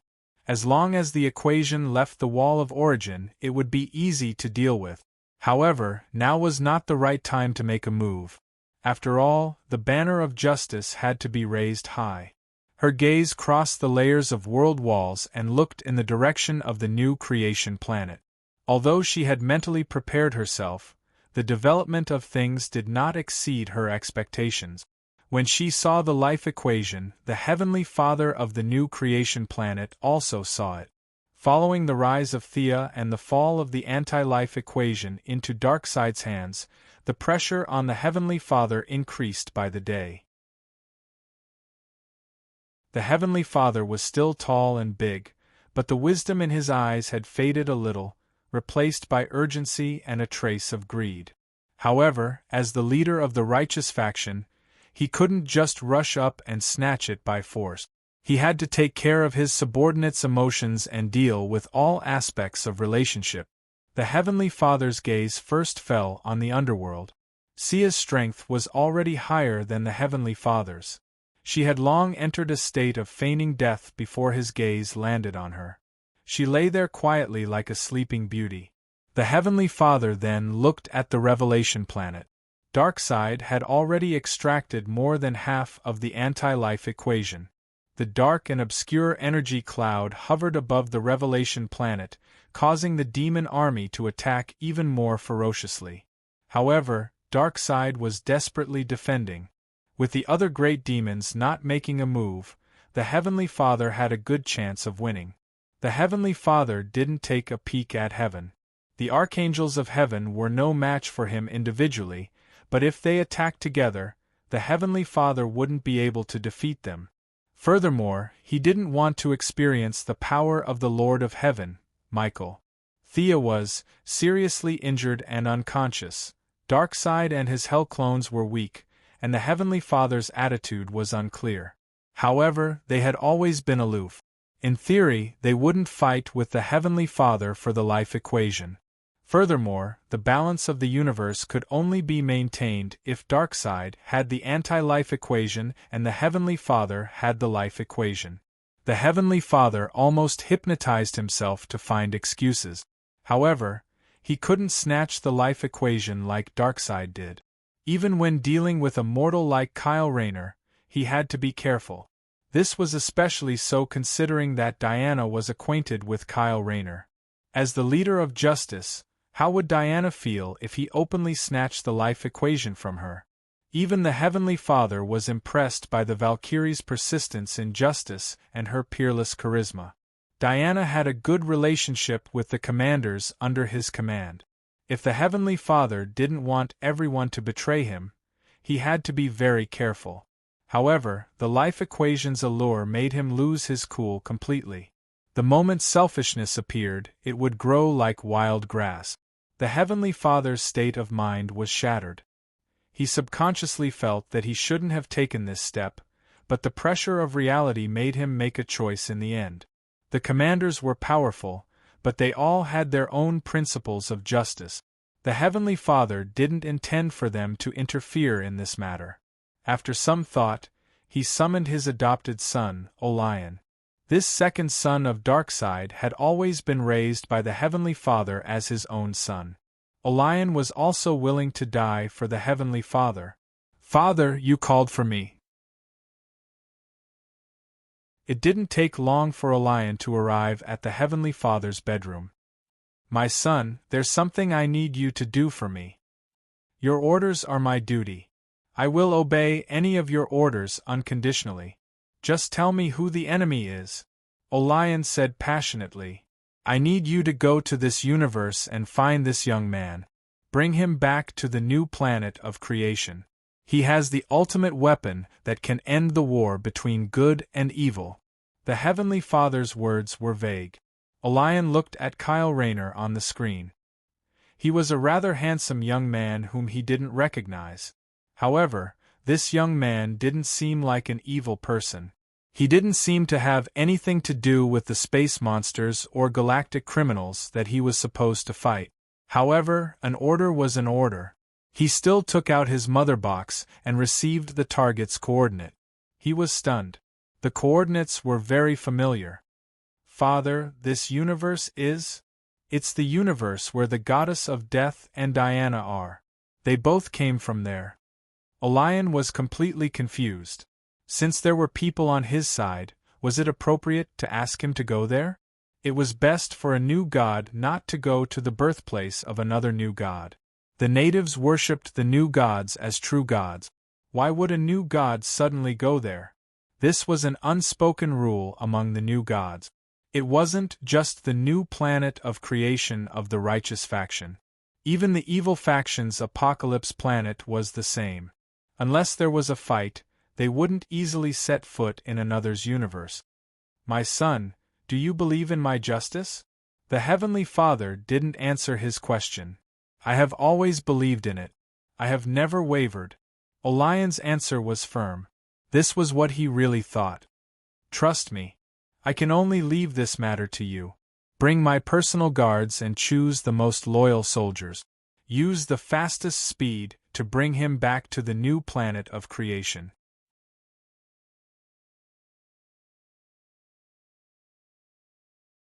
Chapter 10:30. Orion frowned a little. After living for so many years, he was no fool. Not only did this mission seem difficult, but there were also some inside stories that could not be said in public. Fortunately, the Heavenly Father gave him a reassuring pill. The goddess of death has just gone on an expedition to another world. She is now injured and in a deep sleep. She will not be an obstacle to you. Hearing that he did not have to be enemies with Thea, Orion breathed a sigh of relief. On the one hand, he could not defeat her. On the other hand, he had a good relationship with Thea. On the other hand, there was still darkness in Orion's soul. It did not subside at all because he was the Heavenly Father's adopted son. Being in a place where righteous gods gathered in the new creation planet was a kind of torture for him. Thea's attitude towards justice had always been very vague. She was one of the few people who could talk nonsense with Orion. There was no distinction between good and evil. She did not have to consider whether her words were righteous or not. To be honest, Orion had a better impression of Thea than of Diana. This was determined by the dark elements in his soul. Orion thought for a moment. Pardon me for asking, but was it righteous for the goddess of death to go to another world? The Heavenly Father knew what the adopted son meant. He sighed in his heart. Fortunately, he did not look for those army commanders. It seemed that the adopted sons with dark souls did not support him. However, the Heavenly Father did not lie through his teeth. It was righteous. The goddess of death stopped the crisis of two worlds and was seriously injured for justice. Orion felt even more uncomfortable. Thea fought a bloody battle for justice, and now he had to take advantage of her injury to steal something from her house. This was a despicable act no matter how he looked at it. If someone else asked him to do this, he would have used his big fists to argue with them. However, his love for the Heavenly Father made him suppress his sense of right and wrong. As you wish, Father. I will bring this earthling back to the new creation planet. Orion went to prepare the soldiers. The soldiers of the four armies could not be used. He could only choose the guards who were most loyal to the Heavenly Father. At the same time, on the main planet of Ura. Although Kyle Rayner, who returned victorious, saved the world, like many melodramatic stories, the hero did not see flowers upon his return. Instead, he was questioned. Rayner, you said that you have no memory of your experience behind the wall. That really puzzles me. Could it be that the emotional spectrum pool was not restored by you? Where have you been all these days? I think you need to be honest with the Guardians. A former First Light Guardian, who was now a Guardian, asked. His words represented the opinions of the other guys. They all wanted to know what was behind the wall. After living for hundreds of millions of years, there was nothing they didn't know. The Wall of Origin was a special case. Now that Kyle Rayner had killed back and forth under their noses, they were very curious about what was behind the wall. Of course, they used the excuse of curiosity to satisfy their thirst for knowledge. As for whether or not there was greed in it, no one knew. I really don't remember anything. I only remember turning into a beam of white light and rushing into that wall. After that, I remember coming out. If you hadn't told me, I wouldn't have known that 3 days had passed. Kyle Rayner had a good temper. This was already the third time he had explained. However, judging from the expressions of the little blue men, it was clear that they did not believe him. Only Gantz chose to believe him. Kyle, you've worked hard. What are your plans for the future? Kyle lowered his head and looked at the white light ring on his finger. The light was dim, almost without any light. There was only a trace of the light that once swept across the universe. It was difficult to even use it as a flashlight. This was because he had used a trick to become a white light. Now that he had lost the emotional support of the 7 light beasts, the spirit of existence did not recognize him. It was only because the 7 light beasts each gave him a small part of their power at the last moment to rush out of the Wall of Origin. These emotional remnants helped him maintain a weak white light. The white light did not give up on me, so I will not give up on it. I plan to continue being a white light. Goddess Thea will not be in this universe forever. Now, it is my turn to protect this place, he said firmly. As soon as he finished speaking, the green light came online again. Hal Jordan, who had flown in from Earth, rushed in. He grabbed Kyle's arm. Kyle, come and talk to everyone. Your words will definitely be useful now. After that, he ignored the little blue men who were flustered in the wind and walked out with Kyle. This guy. How can this guy be so rude? The long-bearded guardian was furious. Gonda, on the other hand, smiled and said nothing. Hal Jordan had always been like this. However, when he looked outside, his expression turned serious again. Kyle Rayner followed him out of the Guardian's inner court and came to the Green Light Corps' base. The Green Light men of the entire universe were gathered here. Back then, there were 3,600 sectors, 7,200 official Green Light men, and the same number of reserves, as well as honor guards, patrols, and Green Light guards. There were actually nearly 20,000 Green Light men in the entire universe. However, after several catastrophes, less than 10% of them were left. The old, the weak, the sick, and the disabled were less than 2,000. Kyle listened to the noisy crowd for a long time before he understood what was going on. Most of the Green Light men were going on strike. They were not going on strike because of the high death rate or the harsh environment. They loved this universe, loved their home. They could ignore the hardships and fight the enemy. They could sacrifice their lives because they knew that their efforts were worth it. However, now that their beliefs had collapsed, we will not use the green light anymore. Instead, we will use our own methods to maintain justice. Although it will be countless times more difficult, we will not accelerate the destruction of the universe because of us, a retired veteran said loudly. He lost a leg in a battle many years ago. After that, he had used the green light ring as a prosthetic leg. However, today, he was standing there with a cane. It was very difficult for him to stand there without wearing the green light ring. There were more people around him supporting him. It was fine if they did not know about it, but this time, the crisis of the universe really scared them. The universe almost exploded because of their abuse of the emotional spectrum. Remorse grew in many people's hearts. Their belief in justice was shaken. The day was bright and the night was vast. Demons and monsters, nowhere to hide. Heretics and rebels, fear my divine light. Green light, eternal light. Hal Jordan looked at the scene in front of him with great heartache. He shouted the green light oath, trying to inspire the courage of his companions. Unfortunately, there were very few people who responded to the old trick today. Even his good friends did not respond. Instead, they treated it with silence. Hal, we admire your courage, but can you really ignore the crisis of the universe and pick up this ring again? Don't you know that every time you squander a bit of emotion, the universe is one step closer to destruction? This time, Kyle took the risk to save the universe. What about the next time? Have you thought about it? You're tuning in to the Phoenix Knights YouTube channel. Don't forget to subscribe and join us on this journey to catch the most captivating stories.